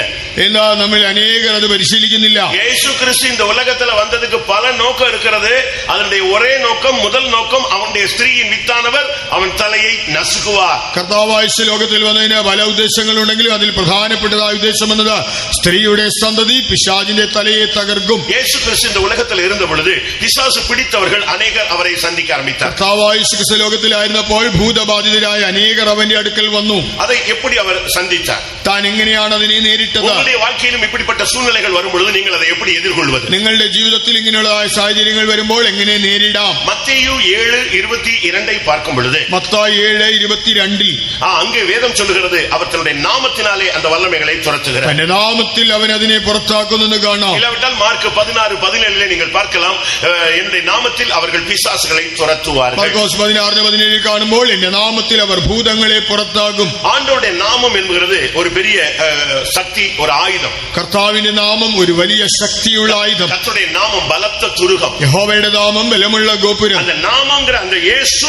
அங்கிற அந்த வேட நீங்க அதனுடைய வேல்யூ தெரியாம தான் நம்ம எல்லாரும் சாதாரண மனிதர்கள் போல வாழ்ந்து கொண்டிருக்கோம். ആ യേശു എന്നതായ നാമത്തിന്റെ മൂല്യം, ശക്തി തിരിച്ചറിയാൻ കഴിയാത്തത് കൊണ്ട് നാം സാധാരണ മനുഷ്യരെ പോലെ ജീവിക്കുന്നു. இந்த உலகத்துல நாம் இந்த புதிய ஏற்பாட்டு காலத்துல 21ஆம் நூற்றாண்டுல நாம் நிற்க வேண்டுமானால், நிர்மூலமாகாமல் நிற்கணும்னா இயேசுவின் நாமத்தை நாம் சரியாக கையாள வேண்டும். ഈ ലോകത്തിൽ ഈ 21ആം നൂറ്റാണ്ടിൽ ഈ പുതിയ നിയമകാലയളവിൽ നാം മുടിഞ്ഞു പോകാതെ നിൽക്കണമെങ്കിൽ നാം കർത്താവായ യേശുവിന്റെ നാമത്തെ ശരിയായ നിലയിൽ വിനിയോഗിക്കണം. மத்தேயு 8:16 இயேசு சொல்றார், வார்த்தையினாலே நான் அவனை துரத்துகிறேன். മത്തായി 8:14 യേശു പറയാണ്, വാക്കുകൊണ്ട് അവനെ പുറത്താകുന്നു. ஒரு தேவனுடைய பிள்ளை வசனத்தை வச்சுதான் பிசாசை மேற்கொள்ள முடியும். ഒരു ദൈവ പൈതലിന് പിശാചിനെ വചനം കൊണ്ടേ തോൽപ്പിക്കാൻ കഴിയും. வெளிப்படுத்தல் 12ஆம் அதிகாரத்தில் பார்க்கும் பொழுது சாட்சியின் வசனத்தினாலும் அவனை மேற்கொண்டார்கள், ஜெயித்தார்கள் என்று வேதம் சொல்லுகிறது. വെളിപ്പാട് 12ആം അധ്യായത്തിൽ വായിക്കുമ്പോൾ തങ്ങളുടെ സാക്ഷ്യവചനം ഹേതുവായി അവനെ ജയിച്ചു എന്ന് കാണാം. ஒரு நீங்க ஜட்ஜிட்ட நீங்க போனீங்கன்னா, கோர்ட்டுக்கு போனீங்கன்னா,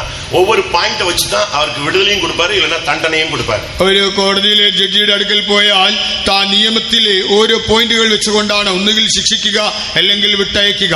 ஆண்டவர் நம்ம நியாயம் தீர்க்கும் போது கூட இந்த வசனத்தை வச்சுதான் நான் அவனை நியாயம் தீர்ப்பேன்னு சொல்றாரு. കർത്താവ് നമ്മെ വിധിക്കുമ്പോഴും ഈ വചനം വെച്ചാണ് ന്യായം വിധിക്കുന്നതായിട്ട് പറയുന്നത്. நாமும் கூட இந்த வல்லமைகளை எதிர்த்து நிற்கும் பொழுது வசனத்தை வச்சுதான், வார்த்தையினாலதான் இயேசு துரத்தினார். நாமும் வசனங்களை சரியாக யூஸ் பண்ணணும். കർത്താവായ യേശു വാക്കുകൊണ്ട് വചനം കൊണ്ട് അവനെ പുറത്താക്കിയത് കൊണ്ട് നാമും പിശാചിനോട് എതിർത്ത് നിൽക്കുമ്പോൾ ഈ ദൈവവചനത്തെ ശരിയായിട്ട് ഉപയോഗിക്കണം. இயேசு என்ற நாமத்தை நீங்க யூஸ் பண்ணி பாருங்க. യേശു എന്ന നാമം ഉപയോഗിക്കുക. பாஸ்டர் அருள்தாஸ் அவர்கள் முதல் பிசாசை துரத்தின பொழுது, പാസ്റ്റർ അരുൾദാസ് അവർ ആദ്യമായി പിശാചിനെ പുറത്താക്കിയപ്പോൾ போய் ஒண்ணும் துரத்தல, താൻ പോയി പുറത്താക്കിയില്ല. வீட்டுல உட்கார்ந்து இருந்தார். താൻ വീട്ടിലിരുന്നു. அவங்க தெருவுல ஒரு ஆளுக்கு பிசாசு பிடிச்சு ஆடிட்டு இருந்துச்சு. അവിടെ റോഡിൽ ഒരാൾ പിശാച് പിടിച്ചാടിക്കൊണ്ടിരുന്നു. அந்த பிசாசை துரத்துறதுக்கு என்னதான் உனக்கு செய்யணும்னு அதுட்டு போய் அதுட்டே கொஸ்டின் பண்றாங்க. അതിനോട് പോയി ചോദിക്കുകയാണ്, നിന്നെ പുറത്താക്കാൻ എന്ത് ചെയ്യണം? அப்ப அவர் அது சொன்னது, இந்த தெருவுல கடைசியில இந்த வீட்டுல அருள்தாஸ் ஒருத்தர் இருக்கிறான், அவன் தான் என்னை துரத்த முடியும்னு சொல்லிச்சு. അപ്പോൾ ഈ പിശാച് പറഞ്ഞു, ഈ തെരുവിൽ ഒരു വീട്ടിൽ അരുൾദാസ് എന്നൊരാളുണ്ട്, അയാൾക്ക് മാത്രമേ എന്നെ ഓടിക്കാൻ കഴിയൂ. அவரை உடனே ஊரே போய் இழுத்துட்டு வந்துருச்சு. ഉടനെ നാട് മൊത്തം ചെന്ന് അദ്ദേഹത്തെ കൊണ്ടുവന്നു. இவர் சொன்னார், எனக்கு பிசாசு துரத்தி பழக்கமே இல்ல, கிறிஸ்தவன், ஆனா என்னால துரத்தல முடியாது, தயவு செய்து நான் வர மாட்டேன்னு சொல்லிட்டார். അപ്പോൾ അദ്ദേഹം പറഞ്ഞു, ഞാനൊരു ക്രിസ്ത്യാനിയാണെങ്കിലും പിശാചിനെ ഓടിച്ചെനിക്ക് പരിചയമില്ല, ഞാൻ വരികയില്ലെന്ന് പറഞ്ഞു. பிசாசு உன் பேரதான்ப்பா சொல்லிச்சுன்னு சொல்லி இவர் இழுத்துட்டு போயிட்டாங்க. പിശാച് നിന്റെ പേരാണ് പറഞ്ഞതെന്നും പറഞ്ഞുകൊണ്ട് അദ്ദേഹത്തെ വിളിച്ചുകൊണ്ടുപോയി. இவரை பார்த்த உடனே அந்த ஆவி கத்த ஆரம்பிச்சிருச்சு. തന്നെ കണ്ടപ്പോൾ തന്നെ ഈ ദുരാത്മാവ് അലറുവാൻ തുടങ്ങി. எல்லாரும் சொன்னாங்க, பிசாசை துரத்துப்பா, சீக்கிரம் துரத்துப்பா, கத்துதுன்னு சொன்னாங்க. പെട്ടെന്ന് അതിനെ പുറത്താക്കാതെ അലറി വിളിക്കുന്നല്ലോ. இவர் சொன்னார், எனக்கு எப்படி துரத்துன்னு தெரியல. അപ്പോൾ അദ്ദേഹം പറഞ്ഞു, എനിക്കറിഞ്ഞുകൂടാ. ஆடிக்கிட்டு இருந்த பிசாசு சொல்லிச்சு, இயேசுவின் நாமத்துல போன்னு சொல்லி நான் போயிடுறேன், அதுதான் எனக்கு கடைசி டைம் சொல்லிச்சு. അപ്പോൾ ആടിക്കൊണ്ടിരുന്ന പിശാച് പറഞ്ഞു, യേശുവിന്റെ നാമത്തിൽ പോയെന്ന് പറഞ്ഞാൽ ഞാൻ പൊക്കൊള്ളാം, അതാണ് എന്റെ അവസാന സമയം. அதனால்தான் அவர் சாட்சியில சொல்லுவாரு, பிசாசை துரத்த எனக்கு சொல்லி கொடுத்தது பிசாசு தான். അതുകൊണ്ട് അദ്ദേഹം സാക്ഷിയിൽ പറയും, പിശാചിനെ ഓടിക്കാൻ എന്നെ പഠിപ്പിച്ചത് പിശാച് തന്നെയാണ്. இயேசுவின் நாமம், இயேசுவின் வார்த்தை, இவைகளை நீங்கள் உபயோகித்து இன்றையிலிருந்து பிராக்டிஸ் பண்ணுங்க. യേശുവിന്റെ നാമം, യേശുവിന്റെ വചനം ഉപയോഗിച്ച് നിങ്ങൾ അത് പ്രായോഗികമാക്കുക. மத்தேயு 12:28 യേശു தேவனுடைய ஆவியினால் நான் பிசாசுகளை துரத்துகிறேன் என்று பேசினார். മത്തായി 12:28 വായിക്കുമ്പോൾ ദൈവാത്മാവിനാൽ ഭൂതങ്ങളെ പുറത്താക്കുന്നു. சரியான அபிஷேகத்தில் நீங்க நின்னீங்கன்னா எந்த வல்லமையும் நிக்க முடியாது. ശരിയായ അഭിഷേകത്തിൽ നിങ്ങൾ നിന്നാൽ നിങ്ങൾക്കെതിരായി ഒരു ദുഷ്ടശക്തിയും നിൽക്കുകയില്ല. லூக்கா 4:1 பார்க்கும் பொழுது இயேசு பரிசுத்தாவில் நிறைந்தவராக போனார், அவரை சோதிக்கும்படியாக அந்த வல்லமை வந்தது, 3 விஷயம் அவருடைய தலையை நசுக்கி துரத்தி விட்டார். ലൂക്കോസ് 4:1 വായിക്കുമ്പോൾ യേശു പരിശുദ്ധാത്മാവ് നിറഞ്ഞവനായി പോയി 3 പ്രാവശ്യം പരീക്ഷകൻ അവനെ പരീക്ഷിച്ചു, അപ്പോഴെല്ലാം അവന്റെ തലയെ തകർത്തയച്ചു.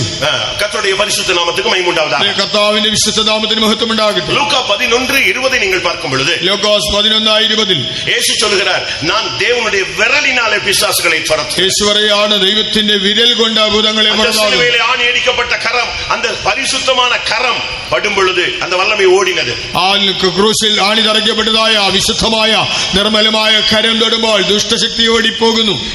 இயேசுவின் விரல் வருமானால் எந்த பிசாசு செய்வன ஏவல் மந்திரம் எதுவுமே நிக்காது. യേശുവിന്റെ വിരൽ വരുമെങ്കിൽ ഏതുവിധമായ പൈശാചിക ശക്തികളോ ആഭിചാരമോ ക്ഷുദ്ര പ്രയോഗമോ അവിടെ നിൽക്കുകയില്ല.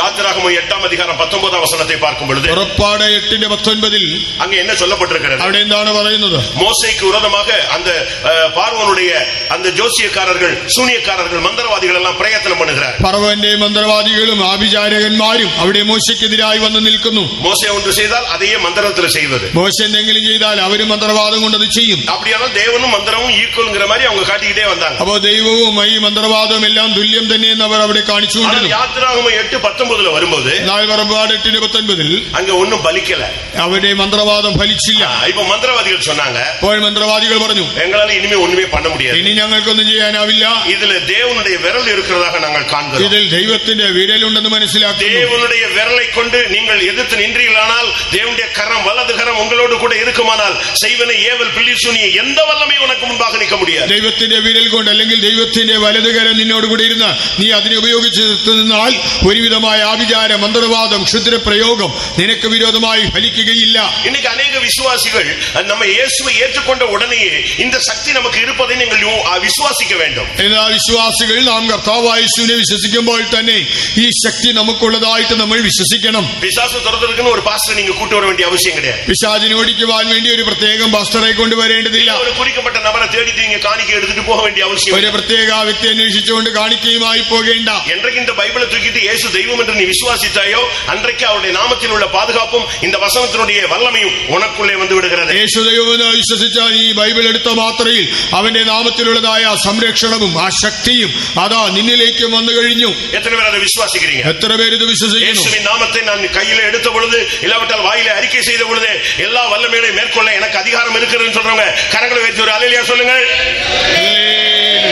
நீங்க இதை பயிற்சிக்க வேண்டியது அவசியம். നിങ്ങൾ ഇത് പരിശീലിക്കേണ്ടത് ആവശ്യം. எந்த வல்லமையும் நீங்கள் மேற்கொள்ள உங்களுக்கு வல்லமை இருக்குங்கிறத நீங்க விசுவாசிங்க. എല്ലാ ദുഷ്ടശക്തിയും കീഴ്പ്പെടുത്തുവാൻ നിങ്ങൾക്ക് ശക്തിയും അധികാരവും ഉണ്ടെന്ന് വിശ്വസിക്കുക. இஸ்ரவேல் ஜனங்களை கானானுக்குள்ளே கொண்டு போய் விட்ட தெய்வம் சகலத்தையும் நீங்கள் துரத்துவீர்கள் என்று அவர்களுக்கு பிராமிஸ் பண்றாரு. ഇസ്രായേൽ മക്കളെ കനാനിൽ കൊണ്ടുവിട്ടതായ ദൈവം അവരോട് നിങ്ങൾ എല്ലാ ജാതികളെയും പുറത്താക്കുമെന്ന് വാഗ്ദത്തം ചെയ്തു. யோசுவா 17:18 இந்த பிராமிஸை நீங்க படிச்சு பார்க்கலாம். യോശുവ 17:18 ഈ വാഗ്ദത്തം കാണാം. எல்லா வல்லமைகளையும் துரத்த அவங்களுக்கு பவர் பவர் கொடுத்துதான் அவங்களை கொண்டு வந்து 40 வருஷம் இழுத்து பிரயாணம் கொண்டு வந்து கடைசியில கானானுக்குள்ள யோர்தானை கடந்து கானானுக்குள்ள கொண்டு வந்து விடுறார். 40 വർഷം മരുഭൂമിയിൽ നടത്തി എല്ലാ ശത്രുവിനെയും കീഴ്പ്പെടുത്തുവാനുള്ള അധികാരം നൽകിയാണ് ഒടുവിൽ അവരെ കനാനിൽ പ്രവേശിപ്പിച്ചത്. பாவத்திலிருந்து அக்கிரமத்திலிருந்து வியாதியிலிருந்து சபை கட்டுகளிலிருந்து ஜாதி கட்டுகளிலிருந்து பலவிதமான உலகத்தின் பிடிகளிலிருந்து உங்களை மந்திர கட்டுகளிலிருந்து விடுதலையாக்கி இந்த சபைக்குள்ள கொண்டு வரும் பொழுதே உங்களுக்கு அதிகாரம் வல்லமை கிருபை எல்லாமே தேவன் கொடுக்கிறார் என்பதை விசுவாசியுங்கள். പാപത്തിൽ നിന്ന് ശാപത്തിൽ നിന്ന് ലോകത്തിൽ നിന്ന് പലവിധമായ പാരമ്പര്യ ബന്ധനങ്ങളിൽ നിന്ന്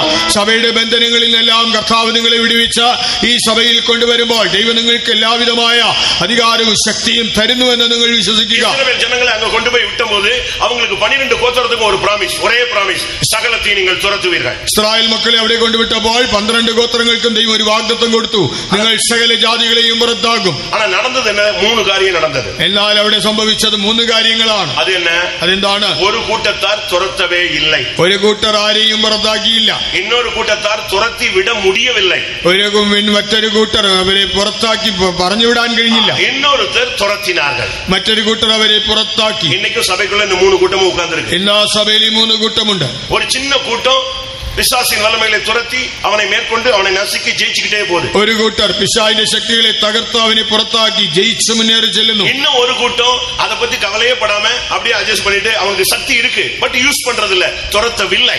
മറ്റൊരു കൂട്ടർ ഇതിൽ അഡ്ജസ്റ്റ് ചെയ്ത് അവർക്ക് ശക്തിയുണ്ടെങ്കിലും പുറത്താക്കാതെ അവരങ്ങനെ അഡ്ജസ്റ്റ് ചെയ്തു പോകുന്നു. இன்னும் ஒரு கூட்டம் பலவீனப்பட்டு போய் துரத்தி விட முடியாம தடுமாறுறீங்க. நீங்க எந்த கூட்டங்கிறத கொஞ்சம் அனலைஸ் பண்ணுங்க. മറ്റൊരു കൂട്ടർ വളരെ ദുർബലരായിരിക്കുന്നു, പുറത്താക്കാൻ അവർക്ക് കഴിയുന്നില്ല, അവരങ്ങനെ ക്ഷീണിച്ചിരിക്കുന്നു. നിങ്ങൾ ഏത് വിഭാഗത്തിൽപ്പെടുന്നുവെന്ന് നിങ്ങൾ തന്നെ പരിശോധിച്ചറിയുക. யோசுவா 16:10 பார்க்கும்போது, യോശുവ 16:10 இல்லாவிட்டால் யோசுவா 17:13 பார்க்கும் பொழுது, യോശുവ 17:13 കാണുമ്പോൾ அவர்கள் அந்த வல்லமைகளை அந்த ஜாதிகளை அந்த குடிகளை அவர்கள் துரத்தவில்லை. അവർ ആ ദേശത്തിലെ ജാതികളെ ജനങ്ങളെ പുറത്താക്കിയില്ല. நீ பிசாசை துரத்தாம உன் வீட்லயே வச்சுக்கலாம், உன் ஊழியத்திலேயே உன் கூடயே வச்சுக்கலாம், உன் லைஃப் ஃபுல்லா அது பார்ட்னர் மாதிரி வந்துகிட்டே இருப்பா. പിശാചിനെ പുറത്താക്കാതെ നിന്റെ വീട്ടിൽ നിന്റെ ശുശ്രൂഷയിൽ നിനക്ക് അവനെ കൂടെ വെക്കാം. അവൻ നിന്റെ ഒരു ലൈഫ് പാർട്ട്ണർ പോലെ, ജീവിത പങ്കാളി പോലെ കൂടെ കാണും. யோசுவா 15:63 பார்க்கும் பொழுது, യോശുവ 15:63 இல்லாவிட்டால் யோசுவா 17:12 பார்க்கும் பொழுது, യോശുവ 17:12 കാണുമ്പോൾ அவர்களால் அந்த வல்லமைகளை துரத்தி விட கூடாமல் போயிட்டு முடியவில்லை. അവയ്ക്ക് അവയെ പുറത്താക്കുവാൻ കഴിയാതെ പോയി എന്ന് കാണാം. நீங்க இப்ப எந்த லிஸ்ட்னு நீங்க பாருங்க. നിങ്ങൾ ഏത് പട്ടികയിൽ വരുന്നു? ஆனா யோசுவா 15:14 பார்க்கும் பொழுது, എന്നാൽ യോശുവ 15:14 அங்க தெளிவா சொல்லி இருக்கு, காலேப் அந்த வல்லமைகளை துரத்தினான். അവിടെ വ്യക്തമായി പറഞ്ഞു, കാലേബ് അവയെ പുറത്താക്കി. இன்றைக்கு இந்த சபையில இந்த 3 கூட்டங்கள் இருக்கு. இவங்க ஒரு சிலர் வந்து வானமண்டலங்களில் உள்ள பொல்லாத ஆவிகளோடு, துரைத்தனங்களோடு, அதிகாரங்களோடு, இப்பிரபஞ்சத்தின் அந்தகார லோகாதிபதிகளோடு இவங்க மோதுறதே இல்ல, அதுக்கு விரோதமாய் ஜெபிக்கிறதே இல்ல.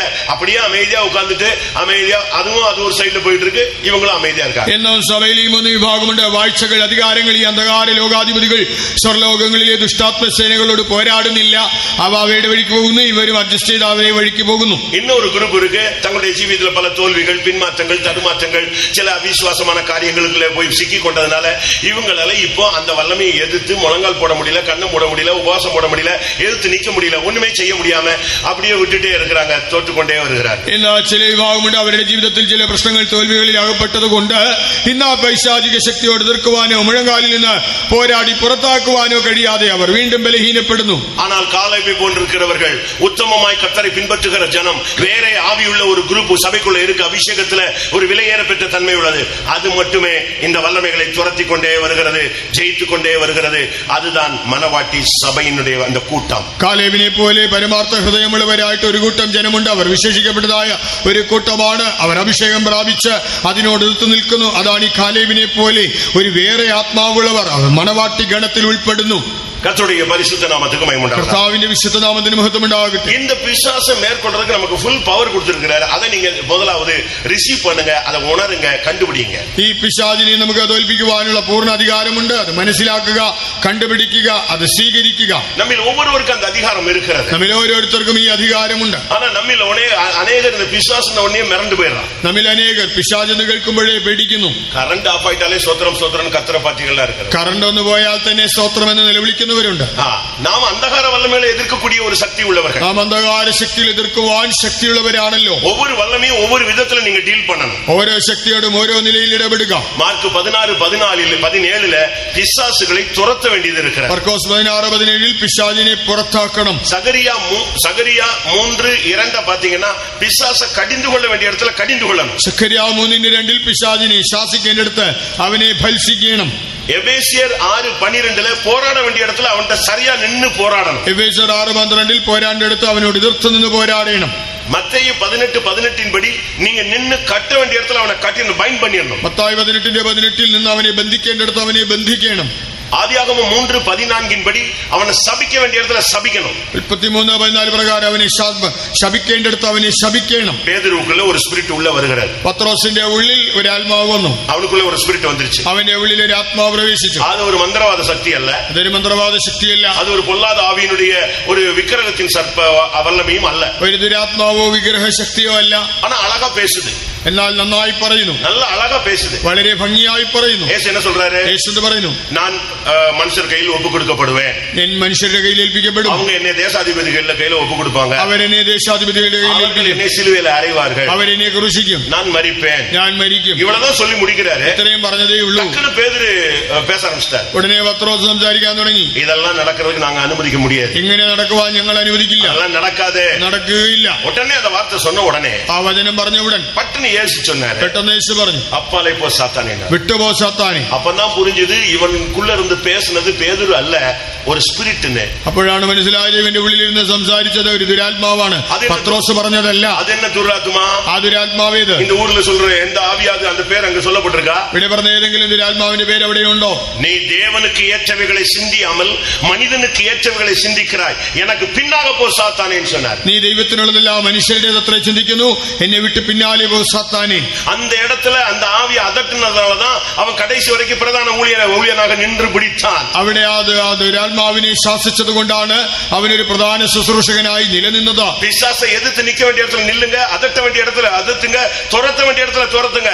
இல்லன்னா லைஃப் ஸ்பாயில் ஆயிடும். പിശാചിനോട് എതിർക്കേണ്ടടുത്ത് എതിർക്കുക, ശാസിക്കേണ്ടടുത്ത് ശാസിക്കുക, പുറത്താക്കേണ്ടടുത്ത് അവനെ പുറത്താക്കുക, അല്ലെങ്കിൽ ജീവിതം നശിക്കും. நான் எதை வைத்து இது சொல்லுகிறேன்? ഞാൻ എന്തിന്റെ അടിസ്ഥാനത്തിൽ പറയുന്നു? யூதாஸ் காரியத்தை. യൂദാ ഇസ്കറിയോത്ത அவனுக்கு அழகாக அப்பத்தை விட்டு கொடுக்கிறாரு. അവന് കർത്താവായ അപ്പത്തിന്റെ കഷണം കൊടുത്തു. அழகா அந்த காடியில கோச்ச தோய்த்து அந்த திராட்சரசத்துல தோய்த்து கொடுக்கிறாரு, வாங்கி சாப்பிடுறான். நீ செய்யறத சீக்கிரமா செய்யுங்கிறாரு. அழகா கம்யூனியன் எடுத்துட்டு போறான். இன்னொரு ஆள் உள்ள வந்தாச்சு. വീഞ്ഞിൽ മുക്കി അവന് അപ്പമൊക്കെ കൊടുത്തു. അവനോട് ചെയ്യേണ്ടതെല്ലാം ചെയ്യാൻ പറഞ്ഞു. അവനത് വാങ്ങി ഭക്ഷിച്ചു. എന്നാൽ വേറൊരാൾ അവന്റെ ഉള്ളിൽ വന്നു. യേശു அந்த ஆவியை கடிந்து கொள்ளவில்லை. യേശു ആത്മാവിനെ ശാസിച്ചില്ല. எந்த மனுஷனுக்குள்ள இருக்கிற பொல்லாத ஆவியை தெய்வம் கடிந்து கொள்ளலன்னா அவன் லைஃப் ஒண்ணும் இல்லாம போயிடும். ഏതെങ്കിലും ഒരു വ്യക്തിയുടെ ശരീരത്തിലുള്ള ദുരാത്മാവിനെ കർത്താവ് ശാസിച്ചില്ലെങ്കിൽ അവന്റെ ജീവിതം നശിക്കും. இன்றைக்கு உன் பிள்ளைக்கு விரோதமா உங்களுடைய பிள்ளைகளுக்கு விரோதமான வல்லமையை நீங்க இப்ப கூட்ட முடியும் போது முழங்கால நின்று அந்த ஆவியை எதிர்த்து நின்று போராடு, கடிந்து கொள்ளுங்க, ஓடும் அந்த வல்லமை. നിങ്ങളുടെ മക്കൾക്ക് വിരോധമായി പോരാടുന്ന ദുരാത്മാവിനെ ഇന്ന് യോഗം കഴിയുമ്പോൾ മുഴങ്കാലിൽ നിന്ന് എതിർത്ത് പോരാടി അതിനെ ശാസിക്കുക, അത് വിട്ടുപോകും. யாக்கோபு 4:7 என்ன சொல்லுகிறது? பிசாசை எதிர்த்து நில்லுன்னு தான் சொல்லுது. യാക്കോബ് 4:7 പറഞ്ഞു, പിശാചിനോട് എതിർത്ത് നിൽപ്പിൻ. அதுக்கு கட்டளை கொடுக்கணும். അതിനോട് കൽപ്പിക്കണം. மார்க் 9:25 என்ன சொல்லுகிறது? മർക്കോസ് 9:25 மார்க் 9:25 சொல்லி இருக்கிறது, ஊமையும் செவிடுமான ஆவியே இவனை விட்டு புறப்பட்டு போன்னு சொல்லிட்டு அடுத்து சொன்னாரு, இனிமேல் லைஃப்ல இவனுக்குள்ள வரக்கூடாது. ഊമനും ചെകിടനുമായ ആത്മാവിനെ കർത്താവായി ശാസിക്കുമ്പോൾ ഇവനെ വിട്ടുപോയെന്ന് പറഞ്ഞിട്ട് ഉടനെ പറയുകയാണ്, ഇനിമേലാൽ ഇവന്റെ ഉള്ളിൽ വരരുത്.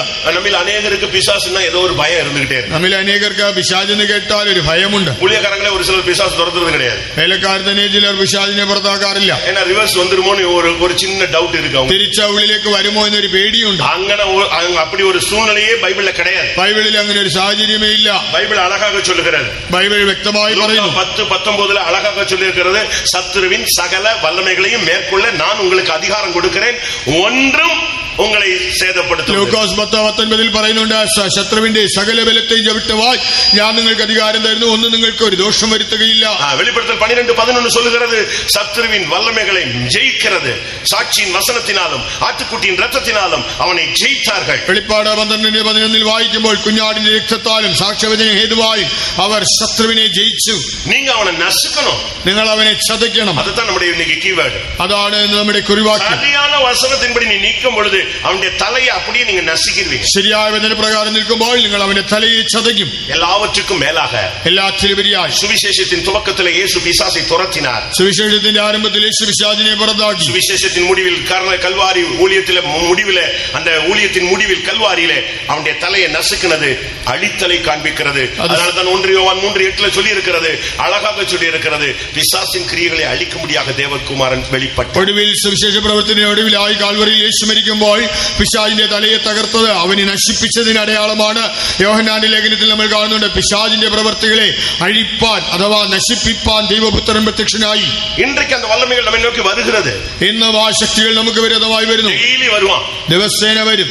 ஆண்டவர் கேட்கிறாரு, சாத்தானை பார்த்து நீ எங்கே இருந்து வருகிறாய்? കർത്താവ് സാത്താനോട് ചോദിക്കുകയാണ്, നീ എവിടെ നിന്ന് വരുന്നു? பூமி எங்கும் சுத்திட்டு வர்றேன். ഭൂമിയിൽ എങ്ങും മൂടാടി സഞ്ചരിച്ചു വരുന്നു. மேல் கவனம் வைத்தாயோ? യോബിന്റെ മേൽ ദൃഷ്ടി വെച്ചോ? கவனம் மட்டுமல்ல, எல்லாமே நான் வச்சிருக்கிறேன்னு சொன்னான். ഞാൻ ദൃഷ്ടി മാത്രമല്ല സകല ശ്രദ്ധയും വെച്ചിട്ടുണ്ട്. இன்னைக்கும் கூட பல வல்லமைகள் சுத்திக்கிட்டே வருது. എന്നും പല ശക്തികൾ ചുറ്റി വരുന്നു. இயேசுவுடன் திரும்பி வந்ததாக பைபிள் சொல்லுகிறது. യേശുവിന്റെ അടുക്കൽ തിരിച്ചു വന്നതായി ബൈബിൾ പറയുന്നു. யோவான் 14:30 பார்க்கும் பொழுது, യോഹന്നാൻ 14:30 இதோ உலகத்தின் அதிபதி வருகிறான், அவனுக்குள்ளது என்னிடத்தில் ஒன்றுமில்லைன்னாரு. அதுதான் ஒவ்வொரு ஊழியனும் ஒவ்வொரு விசுவாசினுடைய லாஸ்ட் ஸ்டேட்மெண்டா இருக்கணும். ലോകത്തിന്റെ പ്രഭു വരുന്നു, അവൻ എന്നോട് ഒരു കാര്യവുമില്ല. ഇതാണ് ഒരു ശുശ്രൂഷകനും ഒരു വിശ്വാസിയും ആത്യന്തികമായി പറയേണ്ടത്. வேற எந்த அறிக்கை நமக்கு தேவையில்லை, മറ്റൊരു പ്രസ്താവനയും വേണ്ട. பிசாசு வருவான், நீ பயந்து கத்த வேண்டிய அவசியம் இல்ல. அவனுடைய சப்ஜெக்ட் என்கிட்ட ஒண்ணுமே இல்ல, போயிட்டு வந்தா போயிட்டே இருப்பான். പിശാച് വരുമ്പോൾ നീ കലറി നിലവിളിക്കേണ്ട ആവശ്യമില്ല, അവന്റേതൊന്നും എന്റെ പക്കലില്ല, പോകാൻ പറഞ്ഞാൽ അവൻ പോകും. அவருடைய 3.5 வருஷ ஊழியத்துல ஒரு ட்ரிப் ஃபர்ஸ்ட் வந்தான், திருப்பி ஒரு ட்ரிப் வந்தான். ഇത് കർത്താവായിയുടെ 3.5 വർഷത്തെ ശുശ്രൂഷയിൽ ആദ്യം വന്നു, പിന്നീടും വന്നു. உடனே ஒரு வார்த்தை சொன்னார், அவனுக்கு என்னிடத்தில் ஒன்றும் இல்லை, ஒண்ணு கூட இல்லைன்னாரு. அப்படியே ரிட்டர்ன் போயிட்டான். உலகத்தின் அதிபதி இப்பொழுது நியாயம் தீர்க்கப்படுகிறான், இப்பொழுதே புறம்பே தள்ளப்படுகிறான் என்று இயேசு சொன்னார். വന്ന ഉടനെ യേശു പറഞ്ഞു, അവന്റേതൊന്നും എന്റെ പക്കലില്ല. ഉടനെ അവൻ തിരിച്ചുപോയി. യേശു പറയാണ്, ഇപ്പോൾ ലോകത്തിന്റെ പ്രഭുവിനെ ന്യായം വിധിച്ചിരിക്കുന്നു, അവൻ താഴേക്ക് വീണിരിക്കുന്നു. கர்த்தருடைய பரிசுத்த நாமத்துக்கு കർത്താവിന്റെ വിശുദ്ധ നാമത്തിന് മഹത്വം ഉണ്ടാകട്ടെ. இவ்வளவு அதிகாரம், இவ்வளவு கிருபை எல்லாமே வாங்கிக்கிட்டு இருக்கும்போது ஒரு நாள் இயேசு கிறிஸ்துவை தேடி ஒரு தகப்பன் தன்னுடைய பிள்ளைக்கு பிசாசு துரத்துறதுக்கு அவர்கிட்ட கொண்டு வருகிறார். ഇത്രയും അധികാരവും കൃപയെല്ലാം വാങ്ങിച്ചിരിക്കുമ്പോൾ ഒരിക്കൽ കർത്താവ് യേശുവിനെ അന്വേഷിച്ച് ഒരപ്പൻ തന്റെ മകനെ സൗഖ്യത്തിന് വേണ്ടി യേശുവിന്റെ അടുക്കൽ വരുന്നതായി കാണാം. அந்த இடத்துல இயேசு இல்ல. അവിടെ യേശു ഇല്ല. இப்ப சீடர்கள்ட்ட கொண்டு போய் விடுறாங்க. ശിഷ്യന്മാരുടെ അടുക്കൽ കൊണ്ടുപോയി துரத்தி பார்க்கறாங்க, அது போகல.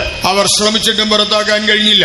அப்ப கொஞ்ச நேரம் கழிச்சு அந்த சீடர்கள் வந்து இயேசுட்ட கேட்டாங்க, என்ன பிரச்சனை, எங்களால ஏன் துரத்த முடியல? അല്പം കഴിഞ്ഞപ്പോൾ യേശുവിനോട് ശിഷ്യന്മാർ ചോദിച്ചു, ഞങ്ങൾക്ക് അതിനെ പുറത്താക്കുവാൻ കഴിയാത്തതിന്റെ കാരണം എന്താണ്? മത്തായി 17:19-20 நீங்க இத பார்க்க முடியும். മത്തായി 17:19-20 കാണാം. இயேசு சொன்னார், உங்களுடைய அவிசுவாசத்தினாலே.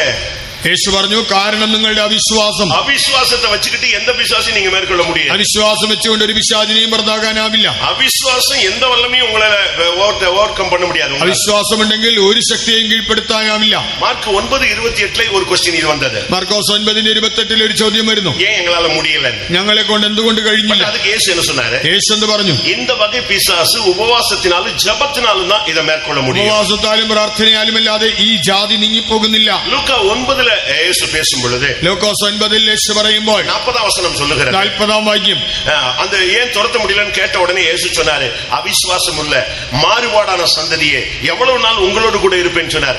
மாறுபாடான ஜீவியம் இருக்கிற இடத்துல பிசாசை மேற்கொள்ள முடியாது. അവിടെ എന്തുകൊണ്ട് പുറത്താക്കാൻ കഴിഞ്ഞില്ല എന്ന് ചോദിച്ചപ്പോൾ യേശു പറയാണ്, അവിശ്വാസവും കോട്ടവുമുള്ള തലമുറ, വക്രതയും കോട്ടവുമുള്ള ജീവിതമുണ്ടെങ്കിൽ പിശാചിനെ പുറത്താക്കുവാൻ സാധ്യമല്ല. மாறுபாடான ஜீவியம், அவிசுவாசம், உபவாசம் இல்லாத தன்மைகள், ஜெபம் இல்லாத தன்மையை வச்சுட்டு நீங்க பிசாசை துரத்த இயலாது. இன்றைக்கு நம்மை புதுப்பிக்க வேண்டிய ஒரு நேரம், நம்முடைய வல்லமையை தரித்துக் கொள்ள வேண்டிய நேரம். അവിശ്വാസമുണ്ടെങ്കിൽ, വക്രതയും കോട്ടവുമുള്ള ജീവിതമുണ്ടെങ്കിൽ ഉപവസിക്കുവാൻ നമുക്ക് കഴിയുന്നില്ല എങ്കിൽ നമുക്ക് ആ ഒരു ശത്രുവിന്റെ ശക്തിയെയും തോൽപ്പിക്കാനോ പുറത്താക്കാനോ കഴിയുകയില്ല. ആകയാൽ നാം നമ്മുടെ ശക്തികളെ ധരിക്കേണ്ടതായ സമയമാണിത്. பிசாசை பத்தி நான் ஓரளவு உங்களுக்கு சொல்லி இருக்கிறேன். പിശാചിനെ കുറിച്ച് നിങ്ങൾക്ക് ഏകദേശം പറഞ്ഞു. நான் படிச்சு பார்த்ததுல இதுதான் கண்டுபிடிச்சேன். சிலுவையில இயேசு அவனுடைய தலையை நசுக்கினாரு. இன்றைக்கு சபைக்கு அந்த நசுக்கிற சான்ஸ் கொடுக்கிறாரு. இதை பயன்படுத்தும் பொழுதுதான் சபை ஜெயிக்கிறார். ഞാൻ പഠിച്ചതാണ്, കർത്താവായ യേശു കാൽവരിയിൽ പിശാചിന്റെ തലയെ ചതച്ചു. ഇന്ന് ആ സഭയ്ക്ക് അതിനുള്ള അവസരം നൽകുന്നു. നാം അത് പ്രായോഗികമാക്കുമ്പോഴാണ് സഭയ്ക്ക് ജയമുണ്ടാകുന്നത്. மற்றபடி நீங்க என்ன சாதனை செஞ்சாலும் அது கணக்குல வர்றதில்லை. മറ്റവരുമായി നിങ്ങൾ എന്ത് തന്നെ ശ്രമിച്ചാലും അത് ഫലിക്കുന്നില്ല. ஒரு 2-3 வசனங்களோடு நான் முடிக்க விரும்புகிறேன். 2-3 വാക്യങ്ങൾ പറഞ്ഞ് അവസാനിപ്പിക്കാം. மார்க்கு 16:17 படி ஒரு விசுவாசியினுடைய அடையாளம், முதல் சைன் മർക്കോസ് ஒயிட் அண்ட் ஒயிட்டோ இல்லாவிட்ட மீசை எடுக்கிறதோ நகை எடுக்கிறதோ முதல்ல அடையாளம் അവന്റെ ഊഴിയത്തിനും ജീവിതത്തിനും വിരോധமான ആവിയെ തുരത്തുന്നത്. മർക്കോസ് 16:17 വായിക്കുമ്പോൾ ഒരു വിശ്വാസി എന്നുള്ളതിന്റെ ആദ്യത്തെ അടയാളം വെള്ളയും ധരിക്കുന്നതോ ആഭരണം മാറ്റുന്നതോ മീശ എടുക്കുന്നതോ അല്ല, ഭൂതങ്ങളെ പുറത്താക്കുക എന്നുള്ളതാണ്. ലൂക്കാ 11:20 പടി ലൂക്കോസ് 11:20 പ്രകാരം നിങ്ങൾ சரியா പിശാചை തുരത്തി பாருங்க, தேவனுடைய ராஜ்யம் உங்களுக்குள் வருகிறது. നിങ്ങൾ ശരിക്കും പിശാചിനെ ഓടിച്ചു നോക്കുക, ദൈവരാജ്യം നിങ്ങളിൽ വരും. சரியான அபிஷேகம், நீ அந்த ஆவியை துரத்த உனக்குள்ள அனாயிண்டிங் இறங்கிட்டே இருக்கும். നിങ്ങൾ ആത്മാവിനെ പുറത്താക്കും തോറും നിങ്ങളിൽ അഭിഷേകം ഇറങ്ങും. ലൂക്കാ 10:20 പടി பார்க்கும் பொழுது ലൂക്കോസ് 10:20 பிரகாரம் நீங்கள் பிசாசை துரத்துங்க, அதுக்காக சந்தோஷப்படாதீங்க, உங்களுடைய பெயர் பரலோகத்தில் எழுதப்படுகிறது. നിങ്ങൾ പിശാചിനെ പുറത്താക്കുമ്പോഴും അതിനെ ചൊല്ലി സന്തോഷിക്കേണ്ട, സ്വർഗ്ഗത്തിൽ നിങ്ങളുടെ പേര് എഴുതുന്നതിൽ സന്തോഷിക്കുക. சரியா பிசாசை துரத்தினாதான் പെർഫെക്ഷൻ വരുമെന്ന് ബൈബിൾ சொல்லுகிறது. പിശാചിനെ ശരിക്ക് പുറത്താക്കിയെങ്കിൽ മാത്രമേ പൂർണ്ണതയുണ്ടാകൂ എന്ന് ബൈബിൾ പറയുന്നു. ലൂക്കാ 13:32 அந்த ஏரோது அவர்கிட்ட பேசும் பொழுது அவர் சொல்றாரு, இன்றைக்கும் நாளைக்கும் மறுநாளும் நான் பிசாசை துரைத்தி அதற்கு பின்பு நான் நிறைவை அடைவேன். ലൂക്കോസ് 13:32 കർത്താവായ യേശുക്രിസ്തു ഹേരോദാവിനോട് പറയാണ്, അവനെ കുറിച്ച് പറഞ്ഞു, ഇന്നും നാളെയും മറ്റന്നാളും ഞാൻ ഭൂതങ്ങളെ പുറത്താക്കും, അതോടുകൂടി സമാപിക്കേണ്ടതാകുന്നു. അത് முடிச்சிட்டான் இவர் பெர்ஃபெக்ஷனை நோக்கி வர முடியும். അത് കഴിഞ്ഞെത്തിന് മാത്രമേ തനിക്ക് പൂർണ്ണതയിലെത്താൻ കഴിയൂ. അതിനുശേഷമാണ് താൻ പൂർണ്ണത പ്രാപിച്ചത്. உங்களுடைய குடும்பத்திலே, உங்களுடைய வீடுகளிலே, உங்களுடைய சபைக்குள்ளே, உங்களுடைய ஊழியங்களுக்குள்ளே, உங்களுடைய தரிசனம், உங்களுடைய அழைப்பு, உங்களுடைய வெளிப்படுத்தல் இவைகளுக்கு விரோதமான வல்லமையை நீ முறியடிக்கும் பொழுதுதான் பூரணம் என்கிற வார்த்தை உனக்குள் நிறைவேறும். നിങ്ങളുടെ കുടുംബങ്ങളിൽ, സഭയിൽ, ശുശ്രൂഷയിൽ നിങ്ങളുടെ വെളിപ്പാടിന്, ദർശനത്തിന് വിരുദ്ധമായി പോരാടുന്ന ശത്രുവിന്റെ ശക്തികളെ തോൽപ്പിച്ച് കളയുമ്പോൾ മാത്രമേ നിനക്ക് പൂർണ്ണതയിലെത്തുവാൻ കഴിയൂ. നാം തുരത്ത വേണ്ടും, നമുക്കുള്ളിരുന്ന് തുരത്തപ്പെട വേണ്ടും. നാം പുറത്താക്കുന്നതോടൊപ്പം നമ്മിൽ നിന്നും പുറത്താക്കപ്പെടണം. മാർക്ക് 16:10 பார்க்கும் பொழுது உயிர்த்தெழுந்த இயேசு சீடர்களுக்கோ இல்லாவிட்ட மற்ற பெரிய பெரிய ஆட்களுக்கோ தரிசனமாகவில்லை, மகதலேனா மரியாள் என்கிற ஒரு பெண்ணுக்கு மார்க் 16:10 அவளுக்கு முதல் உயிர்த்தெழுந்த இயேசு தரிசனமானது மகதலேனா மரியாளுக்கு. കാരണം കീഴെ എഴുതിയിരിക്കെ, അവളിടത്തിലിருந்து 7 ആവികളെ അവർ തുരത്തി ഇരുന്നു. മർക്കോസ് 16:10 വായിക്കുമ്പോൾ കർത്താവായ യേശുക്രിസ്തു ഉയർത്തെഴുന്നേറ്റിട്ട് താൻ പ്രത്യക്ഷനായത് പ്രധാന ശുശ്രൂഷകർക്കോ മറ്റു പ്രധാനികൾക്കോ അല്ല, താൻ മഗ്ദലക്കാരത്തി മറിയയ്ക്കാണ് പ്രത്യക്ഷനായത്. അതിന്റെ കാരണം അവിടെ പറഞ്ഞിട്ടുണ്ട്, അവളിൽ നിന്ന് 7 ഭൂതങ്ങൾ പുറത്താക്കപ്പെട്ടിരുന്നു. ഉங்களுக்குள்ளே எத்தனை பேர் இந்த வசனத்தின் அடிப்படையில் நம்மை சரிப்படுத்தி ஜெயிக்க விரும்புகிறீர்கள்? എത്ര പേർ ഈ വചനപ്രകാരം ജീവിതത്തെ ക്രമപ്പെടുത്തി ജയമെടുക്കുവാൻ ആഗ്രഹിക്കുന്നു? 40 വയസ്സാണதான் பிசாசு துரத்தணும்ல, அபிஷேகம் பெற்ற விசுவாசித்த வசனத்தை கையில் எடுத்தா நீங்கள் பிசாசை ஜெயிக்கலாம். 40 കൊല്ലം കഴിഞ്ഞിട്ടേ പിശാചിനെ പുറത്താക്കാൻ കഴിയുന്നൊന്നുമില്ല.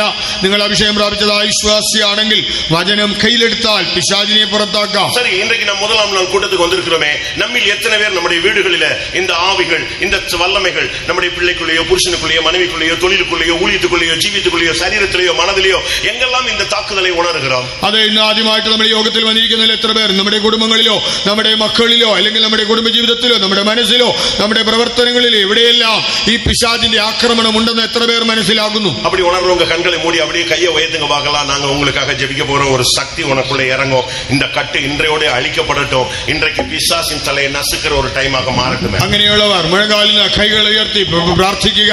ഞങ്ങൾ നിങ്ങൾക്കായി പ്രാർത്ഥിക്കും. ഇന്ന് ദൈവം നിങ്ങളെ വിടുവിക്കും. ദൈവത്തിന്റെ ശക്തി നിങ്ങളിൽ വരും. പിശാചിന്റെ ശക്തി പുറത്താക്കപ്പെട്ട് അവന്റെ തലയെ ചതയ്ക്കുന്ന ഒരു സമയമായി ഇത് മാറും. எந்த இடத்துல அந்த வல்லமையை நீங்க ஃபீல் பண்றீங்களோ அதை நினைச்சு கையை உயர்த்துங்க. தேவனுடைய அபிஷேகத்துக்கு கொஞ்ச நேரம் இடம் கொடுங்க. ഏത് മേഖലയിലാണ് ഈ ശക്തി പ്രവർത്തിക്കുന്നത് മനസ്സിലാക്കി നിങ്ങൾ കൈ ഉയർത്തുക. അല്പസമയത്തിനുള്ളിൽ ഒരു അഭിഷേകം ഇവിടെ ഇറങ്ങും. சிலுவையிலே ஜெயத்தின் கொடியை ஏற்றினவர் அதே ஜெயக்கொடியை உங்க கையில கொடுத்து நீங்க உயர்த்தணும். சபை ஜெயிக்கணும்னு விரும்புகிறார். ക്രൂശിൽ ജയക്കൊടി ഉയർത്തിയവൻ നിങ്ങളുടെ കയ്യിലും ആ കൊടി തന്ന നിങ്ങൾ അതിനെ ഉയർത്തണമെന്നും സഭ ജയിക്കുമെടുക്കണമെന്നും ആഗ്രഹിക്കുന്നു. நான் ஒரு கேள்வி கேட்கிறேன். ഞാനൊരു ചോദ്യം ചോദിക്കട്ടെ? ஒரு நிமிஷம் கைகளை கீழே போடுங்க. ഒരു നിമിഷം കൈ താഴ്ത്തുക. உங்களுடைய வீட்லயோ, தொழிலையோ, பிள்ளைகளுக்குள்ளேயோ எங்கேயோ ஒரு விதமான ஒரு வல்லமை, அந்நிய சக்தி எனக்கு விரோதமா, என் குடும்பத்துக்கு விரோதமாய் போராடுகிறத என் ஊழியத்துல கூட நான் ஃபீல் பண்றேன் அப்படிங்கிறவங்க தயவு செய்து உங்களுடைய வலது கரத்தை மட்டும் உயர்த்து. നിങ്ങളുടെ വീട്ടിലോ, നിങ്ങളുടെ തൊഴിലിലോ, നിങ്ങളുടെ കുടുംബത്തിലോ, നിങ്ങളുടെ മക്കളിലോ, നിങ്ങളുടെ ശുശ്രൂഷയിലോ ഏതോ ഒരു ദുരാത്മാ പോരാടുന്നു എന്ന് മനസ്സിലാക്കുന്നവർ ലജ്ജിക്കാതെ നിങ്ങളുടെ വലം കൈ ഉയർത്തിപ്പിടിക്കുക. என்றைக்கு இந்த வல்லமையை மேற்கொள்ள போகிறீர்கள்? നിങ്ങൾ എന്നിതിനെ ജയിക്കും. இன்னும் எத்தனை கன்வென்ஷனுக்கு பிறகு இந்த வல்லமையை நீங்க மேற்கொள்ள போறீங்க? ഇനി എത്ര കൺവെൻഷൻ കഴിഞ്ഞിട്ടാണ് ജയിക്കാൻ പോകുന്നത്? இன்னைக்கு உனக்கு கொடுத்திருக்கிற பிராமிஸ் ഇന്ന് നിനക്ക് നൽകുന്ന വാഗ്ദത്തം. കൺവെൻഷനിലെ 2021 ഫസ്റ്റ് നാൾ ദേവൻ ഉനക്ക് കൊടുക്കുന്ന വാർத்தை സാത്താനെ മകനെ മകളെ ഉൻ കാലിൻ കീഴെ ഞാൻ നശിക്കി പോടുവേ. 2021 കൊട്ടാരക്കര കൺവെൻഷന്റെ ആദ്യത്തെ ദിവസത്തിൽ ദൈവം നിനക്ക് നൽകുന്ന വാഗ്ദത്തമാണ്, മകനെ മകളെ ഇന്ന് സാത്താനെ നിന്റെ കാൽ കീഴെ ചതച്ചു കളയും. എത്ര പേര് இந்த വചനങ്ങളെല്ലാം ഇറുക പിടിக்க പോறீங்க? എത്ര പേർ ഈ വചനങ്ങളെ മുറുകെ പിടിക്കും? உங்களுக்குள்ள அபிஷேகம் இருந்தா கொஞ்சம் அதை வெளியே கொண்டு வாங்க. നിങ്ങളിൽ അഭിഷേകമുണ്ടെങ്കിൽ അതിനെ പുറത്തേക്ക് കൊണ്ടുവരിക. மேற்கொள்ளுகிற வசனம் தெரிஞ்சாத வாயை திறந்து உச்சரியுங்க. പിശാചിനെ തോൽപ്പിക്കാനുള്ള വചനം ലഭിച്ചാൽ വായ് കൊണ്ട് ഏറ്റുപറയുക. യേശുവിൻ നാമത്തെ യൂസ് பண்ணுங்க. യേശുവിന്റെ നാമം ഉപയോഗിക്കുക. செய்வனை வல்லமைகள் ஓடட்டும். ആഭിചാര ശക്തികൾ ഓടട്ടെ. இந்த தேசத்திலே போராடுகிற வல்லமைகள் நசரேனாகிய இயேசுவின் நாமத்திலே சாத்தான் மின்னலை போல விழுவானாக. ദേശത്തിൽ പോരാടുന്നതായ ദുഷ്ടശക്തികൾ നസറാനായ യേശുവിന്റെ നാമത്തിൽ സാത്താൻ മിന്നൽ പോലെ താഴെ വീഴട്ടെ. ഒരു അഭിഷേകത്തോടെ നീ വീട്ടിൽ പോ. ഇன்றோடு നീ ജയിപ്പാய். ഒരു അഭിഷേകത്തോടെ വീട്ടിൽ പോ. നീ ഇന്ന് മുതൽ ജയിക്കും. ഇன்றையிலிருந்து ஒரு அபிஷேகம் இந்த சபை ஜெயிக்க வேண்டும். ഇന്ന് ലഭിക്കുന്നതായ അഭിഷേകം സഭ ജയിക്കണം. இந்த கொட்டாரக்கர ஊழியம் ஜெயிக்க வேண்டும். കൊട്ടാരക്കര വേല ജയിക്കട്ടെ. ஊழியர்கள் ஜெயிக்க வேண்டும். ശുശ്രൂഷകർ ജയിക്കട്ടെ. தேவனுடைய பிள்ளையும் ஜெயிக்க வேண்டும். ഓരോ ദൈവ പൈതലും ജയിക്കട്ടെ. ஜெயத்தின் கொடியை கையில் எடுங்க. ജയത്തിന്റെ കൊടി കയ്യിലെന്താ? ஆவியானவர் வெள்ளம் போல சத்துரு வரும் பொழுது ஆவியானவர் கொடி ஏற்றட்டும். അതേ ദൈവശക്തി വരുമ്പോൾ ആ ദൈവത്തിന്റെ ആത്മാവ് കൊടി ഉയർത്തട്ടെ. நான் திரும்பவும் சொல்லுகிறேன், വീണ്ടും പറയട്ടെ, முடிஞ்சா முழங்கால் போட்டு அந்த ஆவியை எதிர்த்து நில்லு. കഴിയുമെങ്കിൽ മുഴങ്കാലിൽ നിന്ന് ആ ദുരാത്മാവിനോട് എതിർക്കുക. சரியான ஒரு அக்னி அபிஷேகம் உனக்குள்ள வரட்டும். ശരിയായ അഗ്നി അഭിഷേകം നിന്നിൽ വരട്ടെ. இனி மௌனமாய் இருக்க கூடாது. ഇനി മൗനമായിരിക്കരുത്. இனி அமைதியா இருக்க கூடாது. ഇനി മിണ്ടാതിരിക്കരുത്. அக்னி உள்ள வரட்டும். നിന്റെ ഉള്ളിൽ തീ വരട്ടെ. வசனத்தை கையில எடுங்க. നിങ്ങൾ വചനം കയ്യിലെടുക്കുക. அபிஷேகத்தை கையில எடுங்க. അഭിഷേകം കയ്യിലെടുക്കുക. இயேசுவின் நாமத்தை கையில எடுங்க. യേശുവിന്റെ നാമം ஓ, കയ്യിലെടുക്കുക. ஜெயத்தின் கொடியை கையில் எடுப்போம். ജയത്തിന്റെ കൊടി കയ്യിലെടുക്കാം. இன்றைக்கு ஜெயம் எப்பொழுதும் ஜெயம். ഇന്ന് ജയം എന്നും ജയം. எல்லா இடங்களிலும் நம்மை வெற்றி சிறக்க பண்ணுகிறவர் இந்த முதலாம் நாள் கூட்டத்திலே ஜெயக்கொடியோடு வந்திருக்கிறார். എല്ലായിടത്തും ജയോത്സവമായി നടത്തുന്നവൻ ഈ ഒന്നാം യോഗത്തിൽ ജയാളികളാ ജയക്കൊടിയോട് വന്നിരിക്കുന്നു. ஒரு நிமிஷம் வாயை திறந்து அந்நிய பாஷை பேசுங்க ഒരു பாக்கலாம். നിമിഷം വായി തുറന്ന് അന്യഭാഷ പറയുക. இன்னும் சத்தமாக அந்நிய பாஷை பேசுங்க. ഉച്ചത്തിൽ അന്യഭാഷ പറയുക. அவன் வார்த்தை அபிஷேகத்தை கேட்டு கேட்டு பிசாசு வான மண்டலங்களில் உள்ள பொல்லாத ஆவிகள் ஓடன இயேசுவின் നിന്റെ நாமத்தில். അഭിഷേകത്തിന്റെ ശബ്ദം കേട്ട് ആ സ്വർലോകങ്ങളിലെ ദുഷ്ടാത്മ സേനകൾ ഓടട്ടെ. வியாதியை எதிர்த்து நில்லு. യോഗത്തോട് നിൽക്കാം. பிசாசை எதிர்த்து நில்லு. സാധ്യത നിൽക്കാം. இயேசுவின் நாமத்தில் ஜெயம். യേശുവിന്റെ നാമത്തിൽ ജയം. எந்த வல்லமைக்கு ஒன்று மேற்கொள்ள அதிகாரம் கிடையாது. ശക്തിക്ക് നിന്നെ തോൽപ്പിക്കുവാൻ അധികാരമില്ല. அந்தகார வல்லமைகளை மேற்கொள்ள நான் உனக்கு அதிகாரம் கொடுத்திருக்கிறேன். ശക്തികളെ ജയിക്കുവാൻ നിനക്ക് അധികാരം തന്നിട്ടുണ്ട്. சபையை அபிஷேகத்தினால் நிரம்ப. സഭയെ അഭിഷേകത്തിൽ നിറയുക. ஊழியர்களை அபிஷேகத்தில் நிரம்புங்க. പുരുഷരെ അഭിഷേകത്തിൽ നിറയുക. இந்த தேசத்தின் அதிபதி விழுந்து போனான். ദേശത്തിന്റെ അധിപതി വീണുപോയി. இந்த தேசத்தின் வல்லமை விழுந்து போனது. ദേശത്തിന്റെ ശക്തി വീണുപോയി. Hallelujah. Right hip.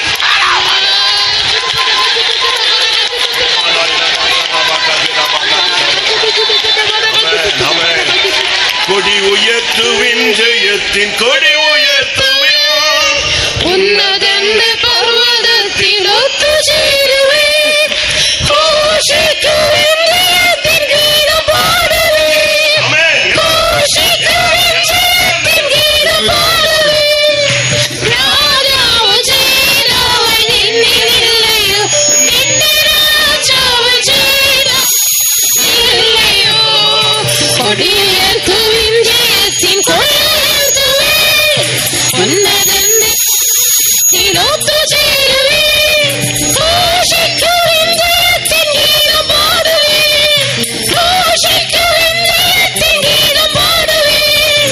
രാജാവ് ചെയ്തവൻ നിന്നിലില്ലയോ, നിന്റെ രാജാവ് ചെയ്തവൻ നിന്നിലില്ലയോ. കൊടിയുയർത്തുവിൻ ജയത്തിൻ കൊടിയുയർത്തുവിൻ. ഉന്നതന്റെ പർവ്വതത്തിലൊത്തു ചേരുവിൻ. ഘോഷിക്കുവിൻ ജയത്തിൻ ഗീതം പാടുവിൻ. ഘോഷിക്കുവിൻ ജയത്തിൻ ഗീതം പാടുവിൻ. രാജാവ് ചെയ്തവൻ നിന്നിലില്ലയോ, നിന്റെ രാജാവ് ചെയ്തവൻ നിന്നിലില്ലയോ. കൊടിയുയർത്തുവിൻ ജയത്തിൻ കൊടിയുയർത്തുവിൻ. ഉന്നതന്റെ പർവ്വതത്തിലൊത്തു ചേരുവിൻ. ഘോഷിക്കുവിൻ ജയത്തിൻ ഗീതം പാടുവിൻ. ഘോഷിക്കുവിൻ ജയത്തിൻ ഗീതം പാടുവിൻ. രാജാവ് ചെയ്തവൻ നിന്നിലില്ലയോ,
ദൈവജനമേ, അഭിഷേകം പെറ്റ് ഉന്നെ കാണുമ്പോൾ സാത്താൻ നടുങ്ങുവാൻ. അഭിഷേകം പ്രാപിച്ച നിന്നെ കാണുമ്പോൾ തന്നെ സാത്താൻ വിറയ്ക്കും.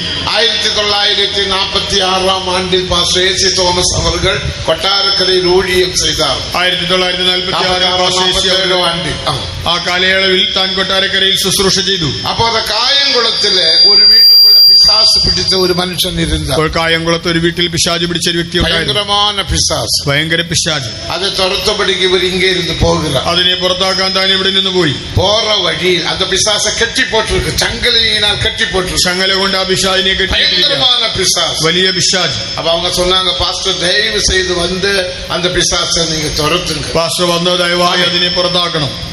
അവർ ശരി ചൊല്ലി പുറപ്പെട്ടാർ. താൻ ശരിയെന്ന് പറഞ്ഞു. കാലത്തിൽ ഫോണൊന്നുമില്ല, ഫോണൊന്നുമില്ല. അവർ ബസ്സിൽ ഏറി പോന്നാർ. താൻ ബസ്സിൽ പോയി. அந்த ബസ് കവിഴ്ന്നത്, ആ ബസ് മറിഞ്ഞു. ഉടനെ அந்த പിശാസ് വന്നത്, ഉടനെ പിശാച് അവനെ കവിഴ്ത്തി പോട്ടെ, അവനെ കവിഴ്ത്തി പോട്ടെ. ഞാൻ അവനെ മറിച്ചിട്ടു. അല്ല, ആർക്കൊന്നും വിളങ്കവില്ല, ആർക്കൊന്നും മനസ്സിലായി. എ.സി. തോമസ് കൊണ്ട് സംഭവിക്കും. എന്നാൽ അദ്ദേഹത്തിനൊന്നും സംഭവിച്ചു. മറുപടിയും പോന്ന വീണ്ടും താൻ യാത്ര. അവൻ വരികയാണ്, അവൻ വരുന്നു, വരുന്നു, എന്നെ ഓടിക്കാൻ വരുന്നു. ജനങ്ങൾക്കൊന്നും വിളങ്കവില്ല, ആളുകൾക്കൊന്നും മനസ്സിലായില്ല. തോമസ് വന്നു. ഭയങ്കര പിശാച്. അവർ എന്നെ ചെയ്ത തന്റെ പോക്കറ്റിലിരുന്ന ടൗല എടുത്ത്, പോക്കറ്റിലുള്ള കർച്ചീഫ് എടുത്ത് അത് പിശാചിന് നേരെ വീശിന. പിശാചിന്റെ നേരെ വീശി. അത് ഉടമ്പിൽ തൊട്ട ഉടനെ ശരീരത്തിൽ സ്പർശിച്ച ആത്മാവ് വിട്ടുപോയി. അഭിഷേകം വെച്ച ദേവജനമേ, അഭിഷേകം പ്രാപിച്ച അഭിഷേകം താൻ ഉന്നയുടെ അഭിഷേകം. ആ അഭിഷേകം നിന്റെയുമാണ്. നിന്നെ എന്നെ കാണുമ്പോൾ ശത്രു ഓടിപ്പോവും. എത്ര പേർ വിശ്വസിക്കുന്നു?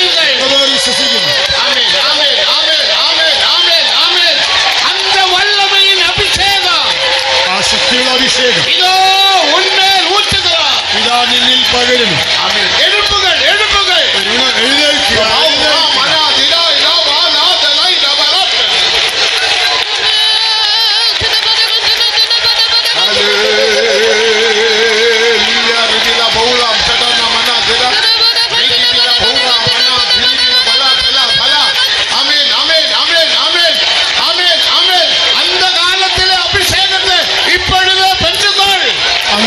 അഭിഷേകം ഇപ്പോൾ തന്നെ പ്രാപിക്കുക. അഭിഷേകത്തെ പുതുക്കുക. അഭിഷേകം പുതുക്കുക. അഭിഷേകത്താൽ പിശാചിനെ തുരത്തലോ. അഭിഷേകത്താൽ പിശാചിനെ പുറത്താക്കാം. ആമേൻ, ആമേൻ, ആമേൻ, ആമേൻ, ആമേൻ, ആമേൻ, ആമേൻ. യേശു മാറാത്തവൻ, യേശു മാറാത്തവൻ, ദേവൻ മാറാത്തവൻ, ദൈവം മാറാത്തവൻ, സമാധാനത്തിന്റെ ദേവൻ, സമാധാനത്തിന്റെ ദൈവം. സാത്താനെ നിന്റെ കാൽ കീഴെ കൊണ്ടുവന്നു. യേശുവിന്റെ നാമത്തിൽ അവനെ തുരത്താം. ചവിട്ടി മെതിക്കാം.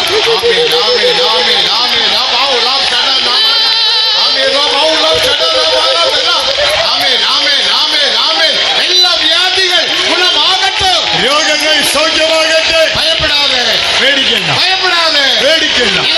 ഗുണമാക്കും സമയം, നിന്നെ സൗഖ്യമാകുന്ന തൊടുന്ന സമയം, തൊടുന്ന സ്വയം.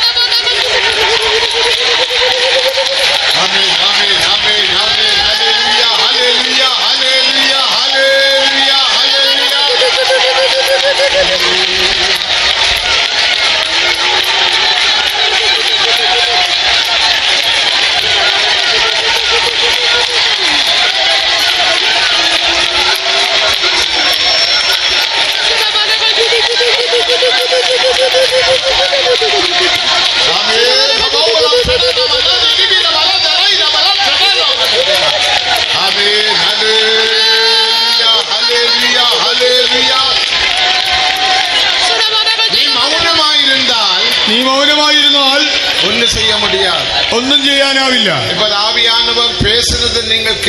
ദൈവാത്മാവ് സംസാരിച്ചത് നിങ്ങൾ കേട്ടു. യോശുവ പറഞ്ഞു, അവനെ വെട്ടിക്കളയുക. അവൻ വെട്ടവില്ല. അവന് ഭയം. അവന് ഭയം. ഞാൻ എങ്ങനെ വെട്ടും? பாத்தீங்களா? നോക്കുക, അവൻ എന്താ സാത്താനെ ജയിക്കവില്ല. സാത്താനെ ജയിച്ചില്ല. എന്നാൽ ഇനി പ്രമാണികളെ കൂപ്പിട്ട, പ്രഭുക്കളെ കൂപ്പിട്ട, എന്നാൽ പ്രഭുക്കന്മാരെ വിളിച്ചു അവരുടെ കാല്, ഉന്നയുടെ കാല് അവരുടെ കഴുത്തിൽ വെക്ക സന്ന, നിങ്ങളുടെ കാല് അവരുടെ കഴുത്തിൽ വെക്കാൻ അവർ ചവിട്ടി. ദൈവജനമേ എഴുമ്പി പോരാടിനാത്താൻ ദേവൻ ഉന്നോട് ഇരുന്ന് ക്രിയ ചെയ്യുവാൻ. എഴുന്നേറ്റ് പോരാടിയാൽ ദൈവനിന്റെ കൂടെ നീ മൗനമായിരുന്നാൽ ഒന്നും ചെയ്യാനാവില്ല. എഴുന്നേൽക്കാം, അഭിഷേകം വിട്ടുകൊള്ളുക, ശരീരത്തെ വിട്ടുകൊടുക്കുക, ശരീരത്തെ വിട്ടുകൊടുക്കുക. എടുത്തെറിഞ്ഞാൽ എറിയട്ടെ.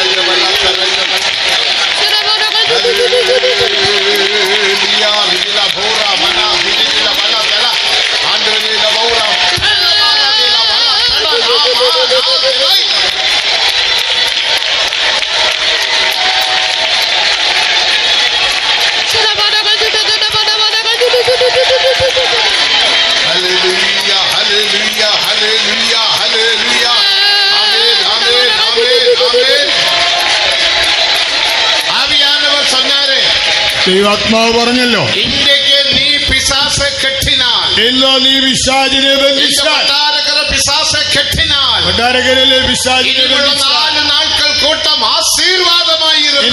4 ദിവസത്തെ യോഗങ്ങളുടെ ഏറ്റവും അനുഗ്രഹമാണ്. എത്ര പേർ വിശ്വസിക്കുന്നു? എത്ര പേർ വിശ്വസിക്കുന്നു? എത്ര പേർ വിശ്വസിക്കുന്നു? ഒന്നാം നാളിൽ എല്ലാ അന്ധകാര വല്ലമയെ കെട്ടുവോ, എല്ലാ അന്ധകാര ശക്തികളെയും 4 നാൾക്കളിൽ, ഈ 4 ദിവസങ്ങൾ ആവിയാനവർ വല്ലമയാകെ ക്രിയ ചെയ്യട്ടെ. ദൈവാത്മാവ് ശക്തിയായി പ്രവർത്തിക്കട്ടെ.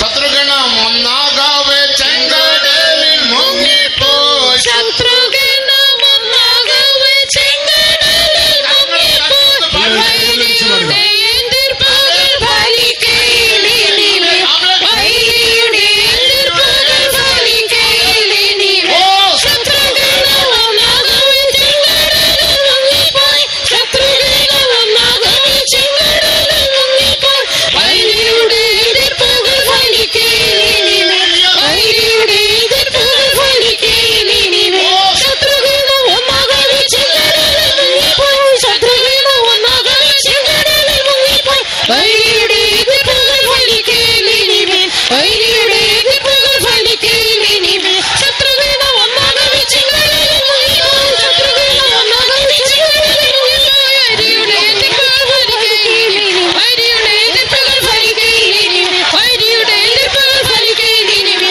വൈരിയുടെ എതിർപ്പുകൾ ഫലിക്കയിലിനിവേ, വൈരിയുടെ എതിർപ്പുകൾ ഫലിക്കയിലിനിവേ.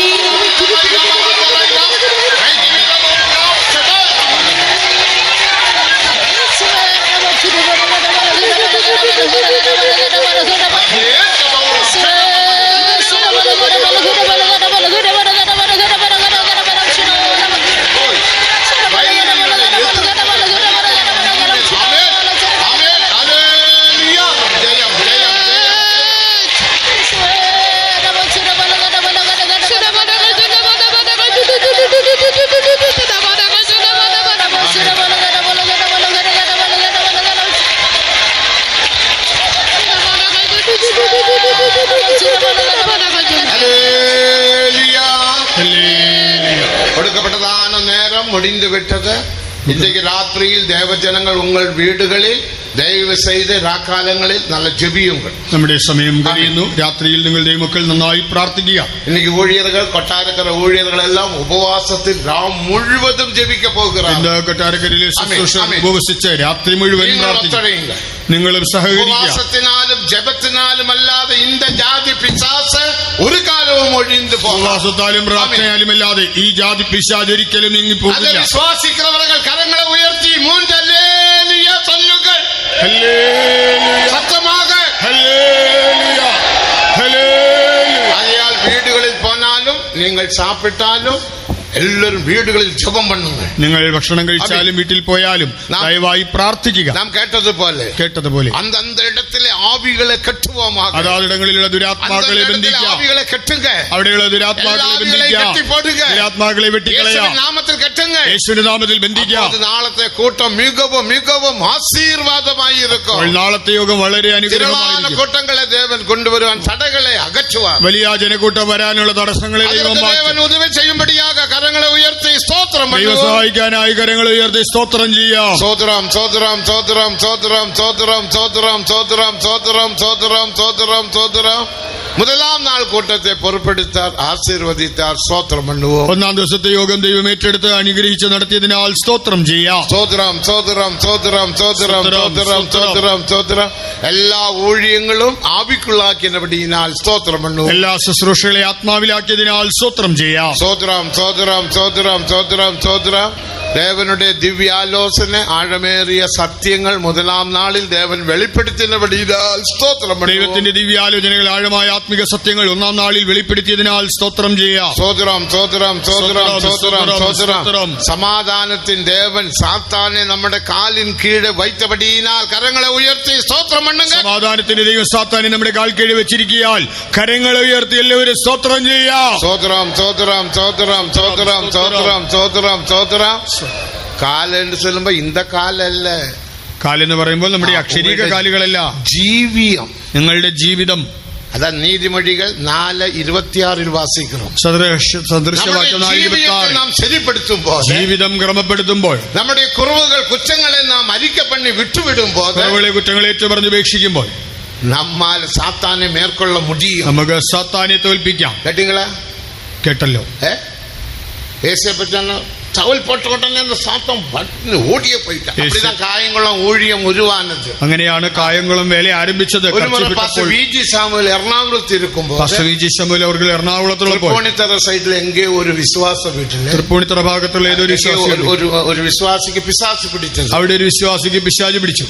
അപ്പൊ അവർ വന്നാൽ താൻ വന്നു യേശുവിൻ നാമത്തിൽ കെട്ടിപ്പൊട്ടാൽ, യേശുവിന്റെ നാമത്തിൽ അതിനെ ബന്ധിച്ചു. കയറ് വെച്ച് കെട്ടവില്ലേ, കയറ് കൊണ്ടല്ല, യേശുവിൻ നാമത്തിൽ ഞാൻ കെട്ടുകറൻ, നിന്നെ യേശുവിന്റെ നാമത്തിൽ ബന്ധിക്കുന്നു. അപ്പടിയേ ഇരുന്നിട്ടാ, ഇങ്ങനെ അനങ്ങാതിരുന്നു. നീ ആരും ജപിക്ക വേണ്ട ചൊല്ലിട്ടാ, നീ ആരും പ്രാർത്ഥിക്കണ്ടെന്നു. വിജി അപ്പച്ചൻ എറണാകുളത്തേക്ക് പോനാർ. പഴയ പെയ്ത്തോ, എറണാകുളം പഴയ പെയ്ത്തോമിൽ പോയി അവർ ജപിച്ചുകൊണ്ടേ ഇരുന്ന, പ്രാർത്ഥിച്ചുകൊണ്ടിരുന്നു. വേറെ പാസ്റ്റർ വന്നാൽ, വേറൊരു പാസ്റ്റർ വന്നു. എന്നാ എന്താ പറ്റി? അപ്പച്ചൻ തന്നാൽ ആരും ജപിക്ക കൂടാതെ. അപ്പച്ചൻ പറഞ്ഞു ആരും പ്രാർത്ഥിക്കരുത്.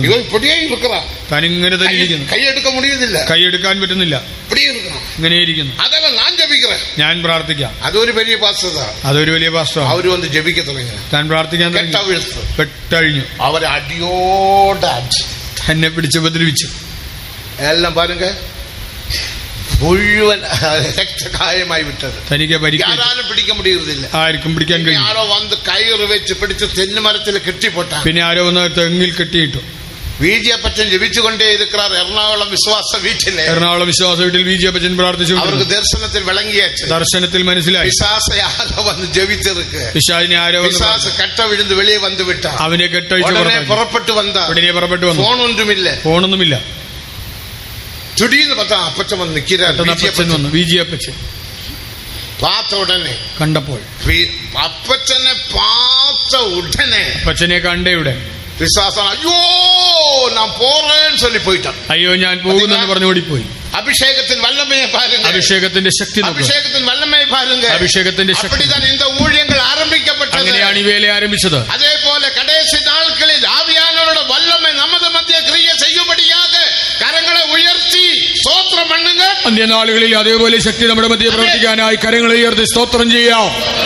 സ്തോത്രം സ്തോത്രം സ്തോത്രം. இந்த ஸ்தோத்திரம் கேட்டா பிசாசு போடுமா?